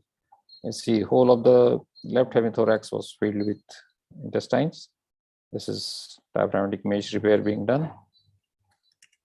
This is the patient at the end of surgery. Can completely mobile. The next day X-ray of the same patient. This was a huge obstructed umbilical hernia. It was also done under combined spinal and epidural. Epidural was put at T9-10 and spinal was given one space below. You can see is the respiration. There's a whole transverse, full length transverse incision. This was a huge variance thought to be malignant in an old morbid lady. It was compressing all the intra-abdominal structures. It was done with two drug techniques, just 0.5 ml of the hyperbaric drug initially, and then 2 ml of isobaric drugs at T12, 11, 11 in sitting position.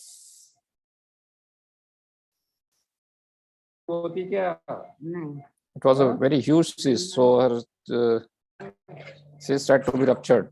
Cystectomy, omentectomy, and hysterectomy was done in this patient. This is again MRM, epidural at T4-5 and spinal at T5-6. The spinal had to be given by paramedian approach in this patient. This is at times the there are many, queries about the cautery not working properly in regional anesthesia. But if the cauteries are a bit high end and the currents are reduced, and if bipolar cautery is used, they work very nicely. But there are few changes you need to make with this technique. It's the same patient shifting herself. This was TLH with 2-drug technique. It was around 2.5 hours procedure. See the patient shifting herself.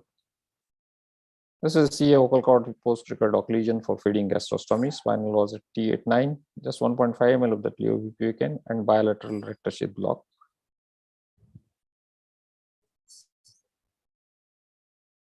This is ruptured ectopic. Spinal was given at T1112 with 2.5 ml of chlorprocaine and 25 micrograms of fentanyl. You can see the whole of the abdomen is filled with blood.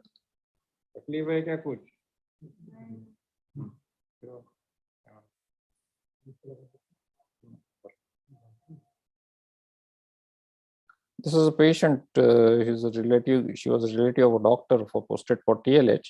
She had atlantoaxial dislocation with bacillary invagination and diffuse disc bulges at TC56.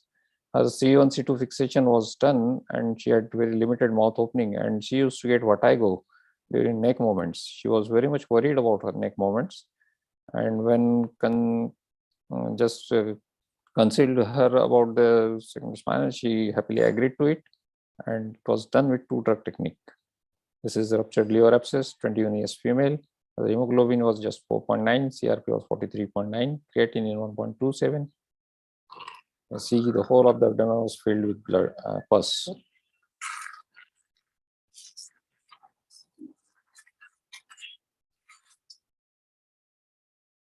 This is usually how I monitor ETCO2. I put a 12 gauge LCAT tip to the ETCO2 probe.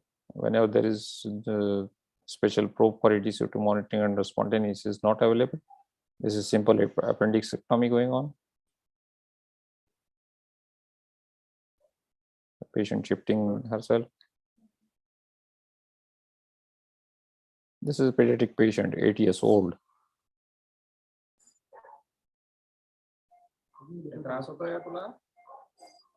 Laparoscopic appendicectomy.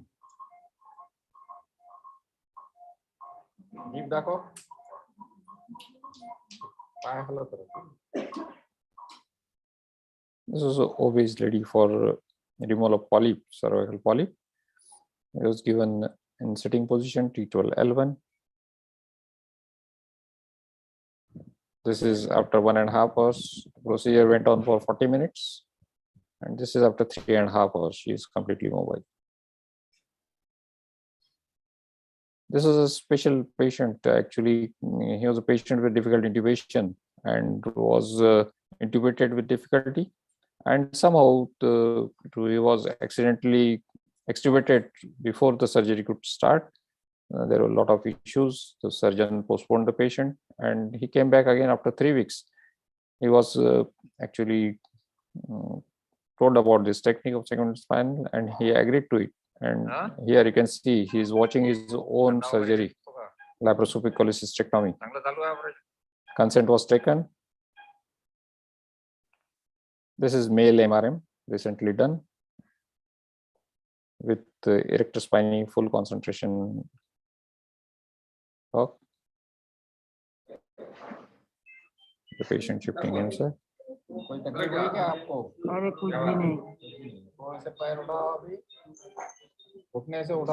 He had bronchiectasis. This is 62 years female, hypertension, degenerative heart disease for MRM. She was a bit obese patient. She also was done with erector spinae plane block and segmental spinal with just 1.3 ml of the drug.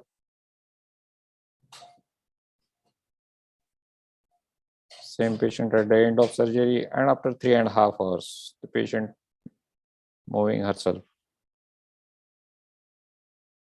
This is again 8 years perforated appendix, done last week only.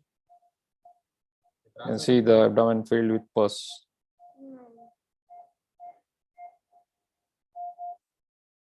These are my 2 publications, and thank you very much for patient listening. I hope I was clear throughout.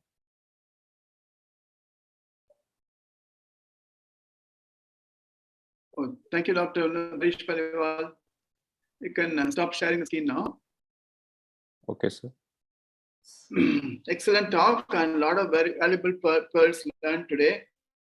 And you have shown us that before the Z2 not possible and the spinals is quite possible nowadays, and really have done a lot to popularize the technique, and you have been a guide to so many people, and then you've been helping them to learn this technique. And day by day, you can see that more and more people are using these techniques, segmental spinals.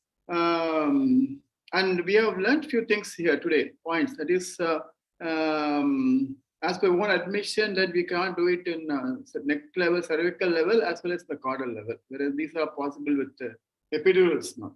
So you're confining yourself to mostly to lumbar and the thoracic levels for spinals, is not. Then other thing is what we can notice that the situations sometimes is it possible now to do segmental spinals in all situations? Now, would you sort of almost most of the abdominal procedures nowadays, we seem that it is possible to do with spinals and epidurals as such, and barring a few contraindications. And then another thing which is gaining real popularity is the laparoscopic procedure, which also nowadays brought under the uraxial anesthesia techniques, either sole anesthetic or even a supplementation procedure. So we have lots of questions and clarifications from the audience, and we can just go over it one by one. And I just want to ask, as per Dr. Ganesh Tandulkar, the question: which technique causes better post-operative analgesia and lesser derangement of physiology? He has asked actually. Now, I just want to ask Dr. SILAMBAN first, then maybe next Dr. Naresh PALIWAL also can answer this. Can you repeat the question, sir? Which technique causes better post-operative analgesia and lesser derangement of physiology? I think basically when you go for a post-operative infusion analgesic technique in epidural, the concentration is anywhere between 0.725 to 0.125%, where the hypotension is going to be minimal.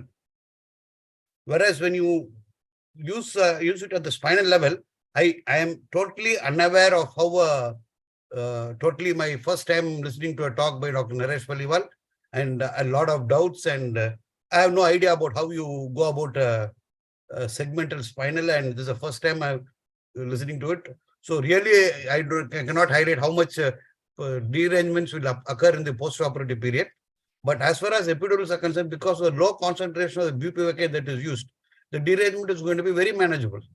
Physiological derangement or hypertension management is going to be very manageable. Even if you, for major surgery, Whipples, which last about 4 to 6 hours, where you give continuous infusion for almost 48 hours, most of the times they don't need NORAD also for support. Just fluids are able to manage. But Naresh PALIWAL, you think that post-operative analgesia is possible with this continuous spinal anesthesia? Yeah, there are 2-3 things which you can do with segmental spinal. If it is not a short to mid duration surgeries, you can always combine it with epidurals for post-op analgesia or some blocks, which will provide a longer duration of analgesia in these cases. The hemodynamic fluctuations are in both segmental spinal and epidural are very minimal, as the doses used in both are very minimal. But for post-op analgesia, yes, epidural can provide a longer duration, but you can always use a technique like continuous spinal or continuous segmental spinal anesthesia, even for some morbid cases. I have done few cases. I don't have that videos, and that was not included in today's topic, so I avoided about continuous spinal anesthesia. But you can use continuous spinal anesthesia in those cases without much of hemodynamic fluctuations. Okay, Doctor, I think you also mentioned about use of other techniques like ESP blocks and yes, like those can be used. Those can be combined with segmental spinal for longer duration. Like for MRM nowadays, I am combining erector spiny plane block with full concentration of drug, like 0.5% levobupivacaine. We nowadays the isobaric drug comes in vials only, 20 ml vial. What I do is I take 1.2, 1.3 ml for my spinal, and the remaining drug I use for erector spinae plane block in a full concentration, as only unilateral is needed. So you can have the, luxury of using a full concentration, and that is providing a very good results. As you have seen, that patient was completely mobile within 3 hours. She went to bathroom and Okay. had all oral fluids, etc. Now, I think there's one question that is, Silamban mentioned about directing catheter caudally from the lumbar level. Yes. Now, just is it possible and to push the catheter caudally? Is it that lumbar levels? Because usually we find that it's not that difficult, not that easy to cover the sacral segments. So one person asked actually what caudal direction of the catheter from epidural space. Sir, as we go lower down, the volume of the epidural space naturally increases. So catheterization is not going to be very difficult. Secondly, when you try to push the catheter up, if you can see the nerve roots go in the direction like this. So you'll have to go and hit against the nerve root. That is why sometimes you get paresthesia when you push the catheter up. Whereas when you push the catheter down, you go along the course of the nerve. So I don't think catheterization in the caudal side is going to be any difficult. Okay. And then question is, what about the paramedic technique? You mentioned in your all the videos about the midline techniques only. Yes. Now, in thoracic level, is it not advantageous to go for paramedic, especially between the T4 to T9 like that? No? That is what I try to explain to you with a line diagram also. Instead of going in between the two spines, if you go and hit on the lower spine and angulate the needle, it becomes very easy. Only when you go between the two spines, you land up the trouble on hitting on the bones. You go hit on the lower spine, pull the needle back by about a centimeter, then angulate your needle according to that. Suppose if it is lower thoracic, angulate at 70 to 80. If it is in the mid, if it's higher thoracic, angulate it to 40. Then naturally you have no other choice but to go between the two spines. Because once you hit the lower spine and you angulate, you naturally go between the two spines. Okay. And mostly, right from our learning days, most of us are very comfortable with the midline technique. Okay. So you feel that, what about in situations, say, for instance, a patient has got some spine anomalies like kyphoscoliosis or sideway bending? Is there any special techniques you use? Basically, when you go for spinal anomalies, the use of an ultrasound can extremely be helpful to help you navigate it. Suppose if you have a kyphoscoliosis or a scoliosis patient and you try to, with help of an X-ray, pre-op X-ray, you try to navigate your needle, I think it requires a lot of experience to navigate it through. So basically, those kind of deformities, always try to take the use of the ultrasound to know where your spines are located and direct the needle accordingly. Whereas when you go for these lower procedures, the kyphoscoliosis usually starts at L2, L3 level. I go at L4, L5 or L5, L1 spinal or an epidural, where the spinal abnormalities may not be so significant. Okay. Actually, convex site is said to be more open for giving spinal or epidural in scoliotic spines. Yes. If you can feel the convexity, then you always go from the convex side. Yeah, and the paramedian approach is always said to be very useful for mid-thoracic because the interlaminar space at these levels is very minimal.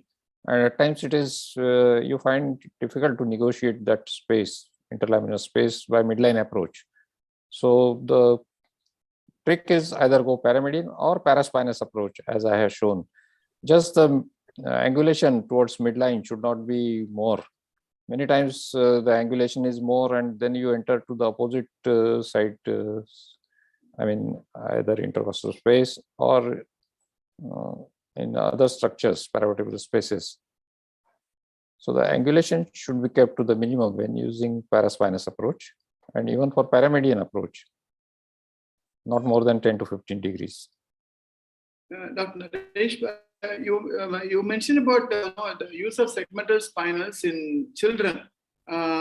Is there any special considerations or any points note when you are? No, even I have that reference for the distance between the posterior and spinal cord, even in children, is more as it is in adults. And just you may need some sedation before if the child is not cooperative. Okay. Otherwise, there is no special. You have to be careful. Okay, so these are the, I think probably what you're saying that even in children, you can do it with a lot of safety. The same, Yes. The distance to the dura So I have to done the quite a number spinal- of, and even quite a number of cases in segmental spinal, laparoscopic, and even open surgeries. Okay. Now, I just want to ask this question to both of you, Dr. SILAMBAN and Dr. Naresh PALIWAL. See, somehow we feel reluctant to use spinals in a patients belonging to ASA 3, 4, 5 and all. Okay. Now, would you avoid it in such situations, or you feel still these techniques are quite feasible and quite safe? Dr. SILAMBAN, then later Dr. Naresh. The ASA3 patients very comfortably, my option of anesthetic choice is always epidural even today for a non procedure, because the segmenting for lower limb fracture surgeries or abdominal surgeries, ASA3 I still prefer to go for epidural.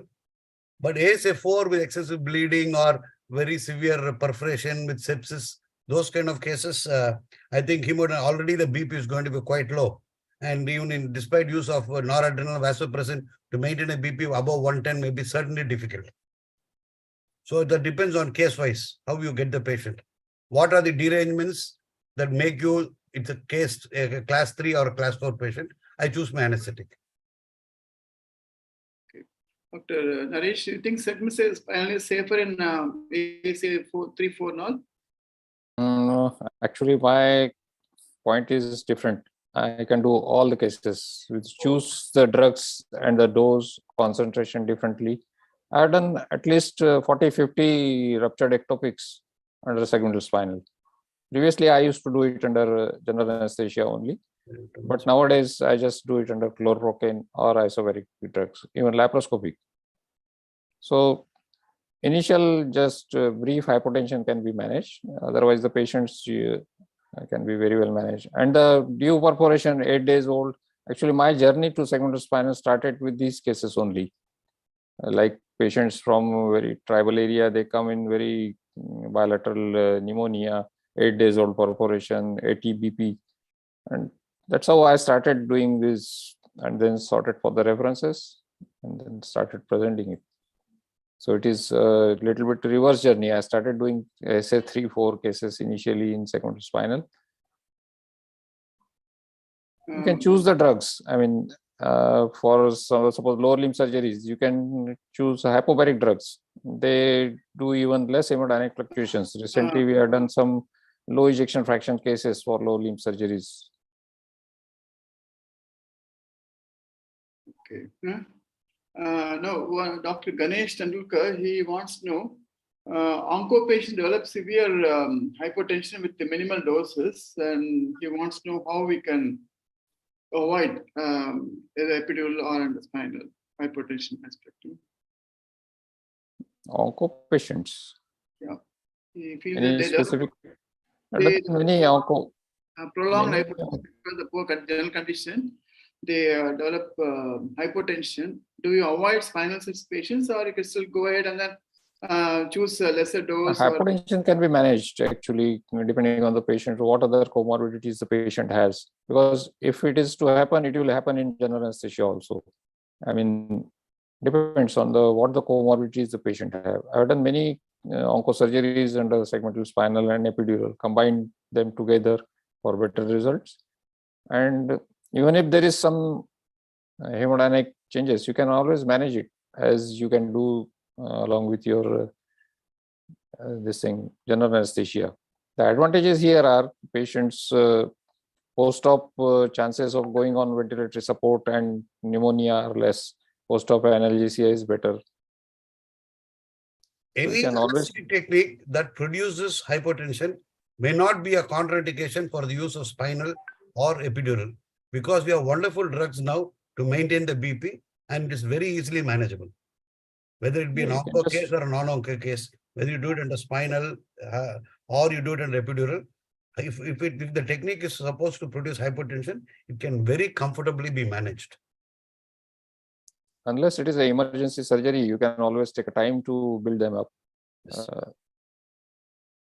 I mean, if they are in dehydration, you can correct dehydration before embarking on to your surgery. Dr. Priyadarshini, from the audience, she wants to know for upper abdominal surgeries, what is the preferred technique for postoperative analgesia? And she also wants to know the incidence of PDPH with thoracic segmental spinals. Incidence of PDPH is very minimal, as already there is less amount of CSF at thoracic levels, and the incidence is, as compared to lumbar, is very minimal. Till date, I have not encountered a single patient actually, because I use 27 gauge needles always, but just a minor headache in 1 or 2 cases, but not exactly PDPH, but not encountered any. But also for upper abdominal surgeries, you can use rectal sheath block, or you can combine with epidural, depending on what surgery it is. Bilateral rectal sheath block, I usually combine for umbilical or epigastric hernias. Dr. Silamban and Dr. Naresh, see, sometimes we get some really obese patients. Present day, private setups now, patients come with weighing about 130, 140 kilos now. Is this epidural technique as a sole anesthetic technique still possible in such patients, or you have some reservations, or you can suggest some precautions or some how to? It depends on for what surgery they are coming.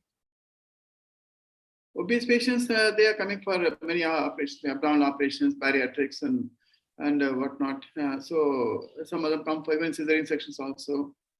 So I think all this is this still possible, still safe in obese patients also as compared to general anesthesia? It's actually better if they can be done under regional alone. You can always combine 2-3 techniques together. If you can combine spinal with epidural, if there is accidental puncture, you can convert it to continuous spinal or continuous segmental spinal. So there are many options. Also, you have options in the drugs. You can choose the drugs accordingly, isobaric, hyperbaric, or hypobaric, according to the levels you need to achieve. If you want a higher cephalic spread with head-up position, like for laparoscopic cholecystectomy, you can choose hypobaric drugs along with isobaric drugs. That what it does is it produces very sparse, only just sensory block to the higher levels. So the patient is not in very much discomfort, no hemodynamic fluctuations. If you want a dense effect at the pelvic roots, you can combine hyperbaric drugs with isobaric. So there are various options that can be put forth. The weight of the patient is no contraindication for an epidural or for a spinal. I have done a patient of up to 145 kgs under pure epidural for an incisional hernia repair, where almost the intestinal contents are completely out of the abdomen for a very long time. But only difficulty you will face is the technique where placing the catheter in such obese patients may be difficult. But luckily, the help of ultrasound. Pardon me? Ultrasound can be helpful. Yes. In such Nowadays, cases. with the advent of ultrasound, it is going to help you very much. So weight or obesity is no contraindication for the use of epi and spinal. Okay. One more problem is now in laparoscopic operations with a steep head-on positions on abdominal. They put peritoneal cavity filled with carbon dioxide now. You think it's still possible to do these cases with epidurals or under spinal? Dr. Silamban and Naresh, both of you, I think, can give opinion. So as far as I'm concerned, say about 8, 10, 12 years back, I started doing laparoscopy surgeries under pure epidural. Certainly, I was able to complete most of my surgeries, say about 60 to 65% of surgeries comfortably. But other 35%, I did have problems, especially when the pneumoperitoneum was induced and the air was pressing on the diaphragm. Patient did feel discomfort. And next thing is the steep head-down position some surgeons ask. And there I always felt the quality of the surgeon was more important than anything else. Some surgeons have finished lap chole in 20-30 minutes. Uh-huh. So that way, when you have a pneumoperitoneum lasting for a shorter period of time, some patient discomfort are used to manage with sedation. But some people even do it for 1.5 hours. That time is certainly in about 20 to 30% of patients, I had problems with the pneumoperitoneum pressing on the diaphragm. Yes, that's what I told in my do's and don'ts, that know your surgeon, whether he is accustomed to doing it in regional anesthesia or not, Yes. first thing. Because if he is not accustomed to doing it in regionals, he will complain for anything. The second thing is how adaptable your surgeon is. I mean, if you ask him to keep the initial intra-abdominal pressure to minimum, what I asked to my surgeons when doing under regionals, I asked them to keep it around 12 or maximum 14 initially. And the initial flow rate, I asked them to keep minimum around 2 to 4 liters per minute. So that sudden inflation may at times stretch the peritoneum and can cause discomfort. That I have seen even under general anesthesia, the patients can get severe bradycardia with such flow rates. But these are a few things which I asked to my surgeons, and also prefer isobaric drugs for laparoscopic surgeries, because with steep hit down tilts, if you use hyperbaric drugs, they can spread downwards. And also the isobaric drugs, they have a propensity for pure selective, I mean, mostly a differential block, mostly a sensory blocks. So patients don't feel any, I mean, discomfort, because the muscles are usually spared. The respiration is good. So done quite number of these surgeries, laparoscopic surgeries. The levels need to be adequate for these surgeries, about T2 at least. Okay, good. The thing is now what about the one thing everybody wants to know is the legal implications. I think you did touch upon that actually, So epidural, I think probably people have accepted it because you don't really go near the dura. I mean, you don't puncture dura and don't go near the spinal cord. But always there's a theoretical concern and possibility that the cord may get damaged. So this is what is inhibiting people who are sort of advising against the spinals. I think the legal implications can it be overcome in a due course of time, or is it a real serious problem nowadays, which is preventing people to go into this aspect of it's quite a very useful technique, and then is feasible and can be done for a lot of situations, a lot of procedures. So what do you think about it, Dr. Naresh? I just wanted to ask, how will you defend if you get accidental dural puncture in thoracic epidurals? I mean, is it defendable? I mean, there you are telling you are doing a epidural and you accidentally punctured the dura. But in segmental spinals, till the time it appears, you can select the cases properly. In the cases where it is most indicated, you can always justify. I think there are many publications about this, where general anesthesia, even the recent article in British Journal of Anesthesia, that can be taken as a reference point. There also they have mentioned that can be useful for certain situations where you think that a general anesthesia can be risky. So it can be defended with strong indications. But for routine surgeries, I'm not sure. I mean, you have to be confident that you will do it nicely, and then only you can do it. I have a question for Dr. Naresh PALIWAL. Just out of. Yes, sir. So, when we do a segmental epidural, say, for example, the level is from T4 to T12, the regression of anesthesia is from both ends. Yeah, it is from both ends. It's from both ends. Whereas when you do a conventional spinal, the regression is always from above below. Above below. For example, that is because most of the time what you use is complete my question, sir. For example, you do a lumbar spinal for a bottom surgery. At L2, L3, 11, give only 0.8 to 1 ml. So what happens is the block starts coming, roughly the block is from T12 to S3, S4.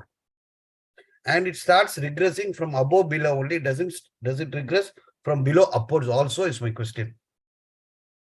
No, it is the difference of the drug you are using. Actually, you're using hyperbaric bupivacaine. Then what happens, sir? Hyperbaric, it regresses from above downwards. About downwards. Yes. With Okay. isobaric, it is just like your epidurals. It Okay, regresses okay. from both ends. I got it. Okay, one last question before we wind up. I think we're almost near the end of the program. One more question for Dr. Naresh, sir. Sir, can you elaborate your technique of high thoracic spinals in cases of very much anticipated difficult intubation? With patients with difficult intubations. Yes, high thoracic, because in case there's a small error and it becomes a total Yes, spinal, yes. you'll have to ventilate Yes. for a very long time. With difficult intubations, What is your experience with that and giving- what's the exposure to such cases? giving regional will not solve the issue of difficult intubation. You need to be prepared with everything about difficult intubation before embarking onto the spinal or any other anesthesia, even for lumbar spinal also. You need to take all the precautions. You need to be prepared with everything which may be required for that difficult intubation. Yes, you're right, sir. I do accept. My question is different. Say, for example, for a femur fracture, I'm giving 2 cc of hyperbaric bupivacaine at L34. Chances that I may lose the airway is very minimal. Then Yes, yes. when I give it at the high level of T10 or T9. So what would be your For- advice to me is my question. For lower limb surgeries, you don't need to go higher up. You can always do it with lumbar spinal. No, I'm talking about the higher surgeries when you have a difficult intubation. What is your experience? I do it with all precautions. I mean, I have all the gadgets ready with the difficult Including intubation fiber if optic it is bronchoscope, required. sir? No May I fiber add, optic, no. But may I task add scope, few I points, sir? have that intubating Naresh, bougie. sir, may Hello? I add few points? May I Yes, add yes. few points for this question? In Yes, recent yes, you can. difficult intubation guidelines, they advise regional anesthesia even in the presence of difficult intubation. You can go for regional anesthesia with definite precautions should be taken for the difficult airway. So that's the answer for this question. I think. Yes, that is what I am saying. You should always take all the precautions that may be needed in case there is any emergency. You should always be prepared for that, and then only you can embark. Sir, there is Naresh, two sir, questions. the question is very simple. The question is, you don't have a fiber optic bronchoscope with you.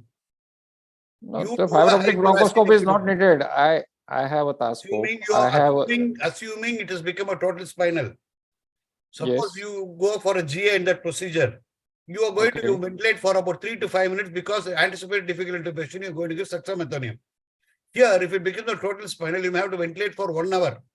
So what is your advice to me is my question. See, every case, we keep every precautions for a difficult intubation or a loss in airway for every patient. These specifically anticipated patients, where you go for a screen intubation, where you are in trouble of not intubating, only for 5, and you don't have a fiber optic bronchoscope, you ventilate only for 5 to 7 minutes before the patient comes out. Whereas when you give a high thoracic spinal, the duration of loss of respiration is going to be more than 45 minutes or even an hour. So what is your experience? What is your advice? I'll tell you just one experience. Yesterday only, I was called by a physician, case of severe pancreatitis, who went on in failure, and he was not able to intubate that patient. She was very obese patient, and she was semi-conscious and not opening her mouth.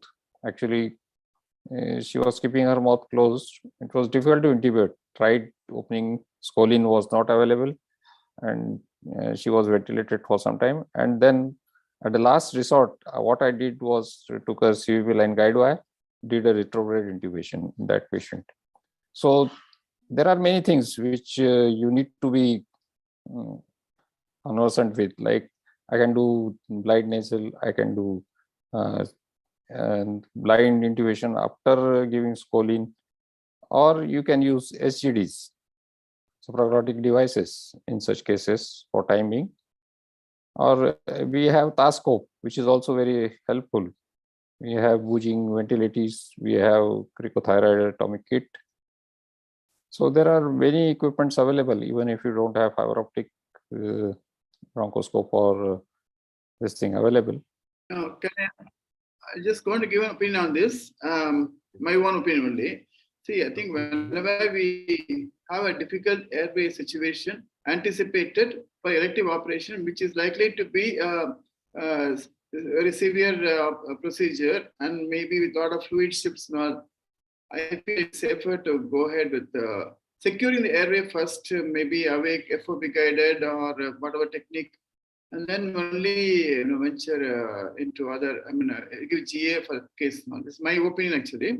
Regional, yes, you can use it. You can use it if at all.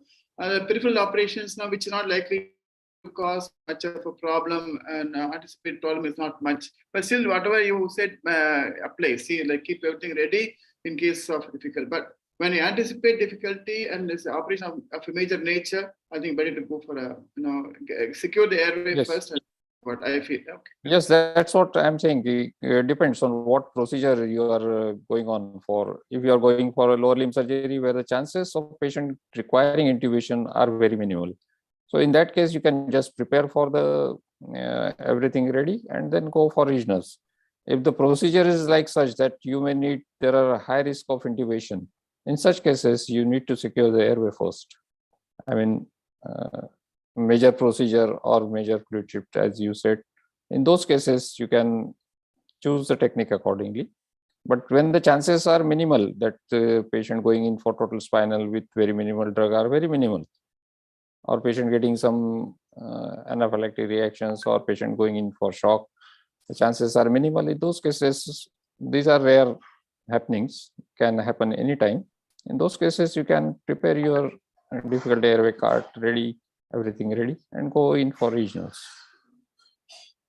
Sir, there is 2 questions from Bala Bhaskar to Naresh PALIWAL.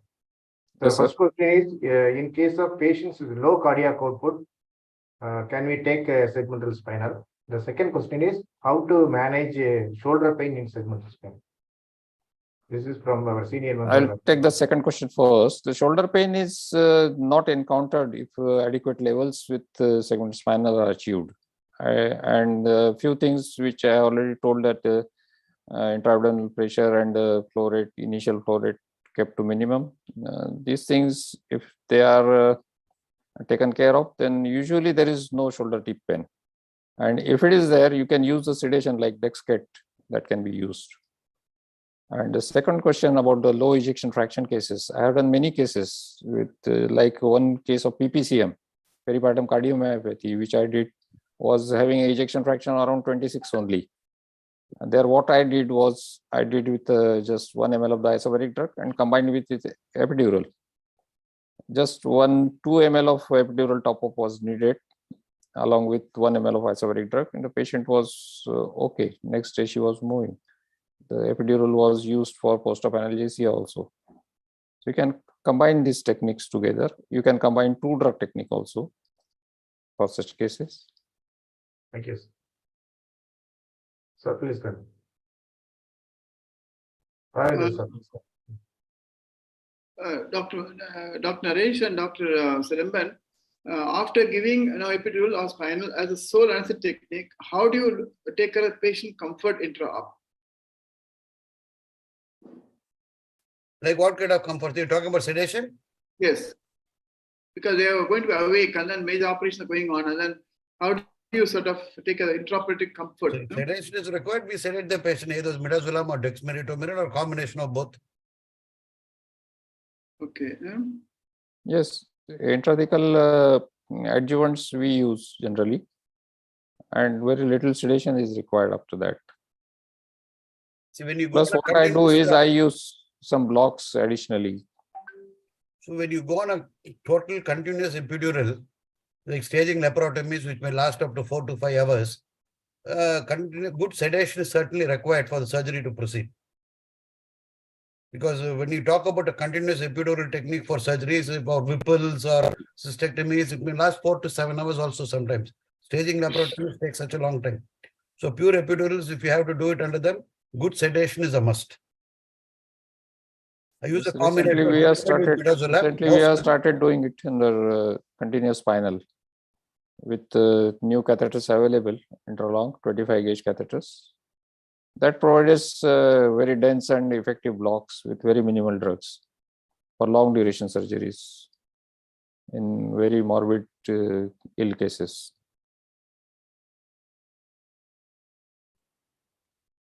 Okay. Thank you so much, Dr. Naresh and Dr. Silamban. Thank you, sir. It was a very wonderful session, and we have learned a lot of new points, and that we can extend this this technique to so many operations now. And previously thought to be not feasible, not possible, is not possible after listening to the lecture. I'm sure that the audience would have benefited, and who were watching would have sort of learned a lot of new things. And of course, we have to be careful, and then we have to go careful. We have to sort of do a few things, the lumbar level first, then go into the thoracic level, and expertise is gained. And as indicated by Dr. Naresh PALIWAL, these techniques are quite safe and possible. And theatre concerns aside and legal implications aside, they are actually opening up more opportunities now, giving us more choice actually as far as techniques are concerned. And we had to use our discretion and then choose the techniques in a very judicious manner. Okay. Thank you so much. I think it was a wonderful session. Okay. We'll wind up with this. Thank you, sir. Thank you. Okay, Raghavendra thank you sir, very much for providing me this opportunity. Thank you, Raghavendra sir. Thank you, Dr. SILAMBAN, Dr. Edward. I hope it was, fruitful presentation. Thank you, everybody. Thank you, Dr. Naresh, sir. Thank you, sir. Thank you, In Raghavendra. one of the conferences. Okay. Yes, sir. Thank you, Raghavendra sir, for your excellent conclusion. I thank the speakers, Dr. Silamban, for highlighting the very old golden technique of epidural, which stands for the time. And also, I thank Naresh PALIWAL for updating that new technique in our armamentarium of anesthesia. And he's excellently concluded as the do's and don'ts, which has to be carried out in our practice. Thank you, the speakers, Dr. Silamban and Dr. Naresh PALIWAL, for this wonderful session. It's a very good received session, and many senior members like Balabhaskar sir and Professor Kannan has attended. I am very much pleased to have them in our forum. And thank you, one and all, for the viewers. We will meet next week with a more interesting topic. Thank you. Thank you. Thank you, Ananda. Thank you very much. Thank you, Any everybody. questions Thank you. remaining, we can answer on the forum. Okay, sir. We will carry out the further discussion in our online anesthesia forum. Thank you. Okay, thank you very much. Thank you. Thank the Akrula and the A1 Thank you. Thank And you. Anesthesia TV. Thank you. Silpa, we can wind up.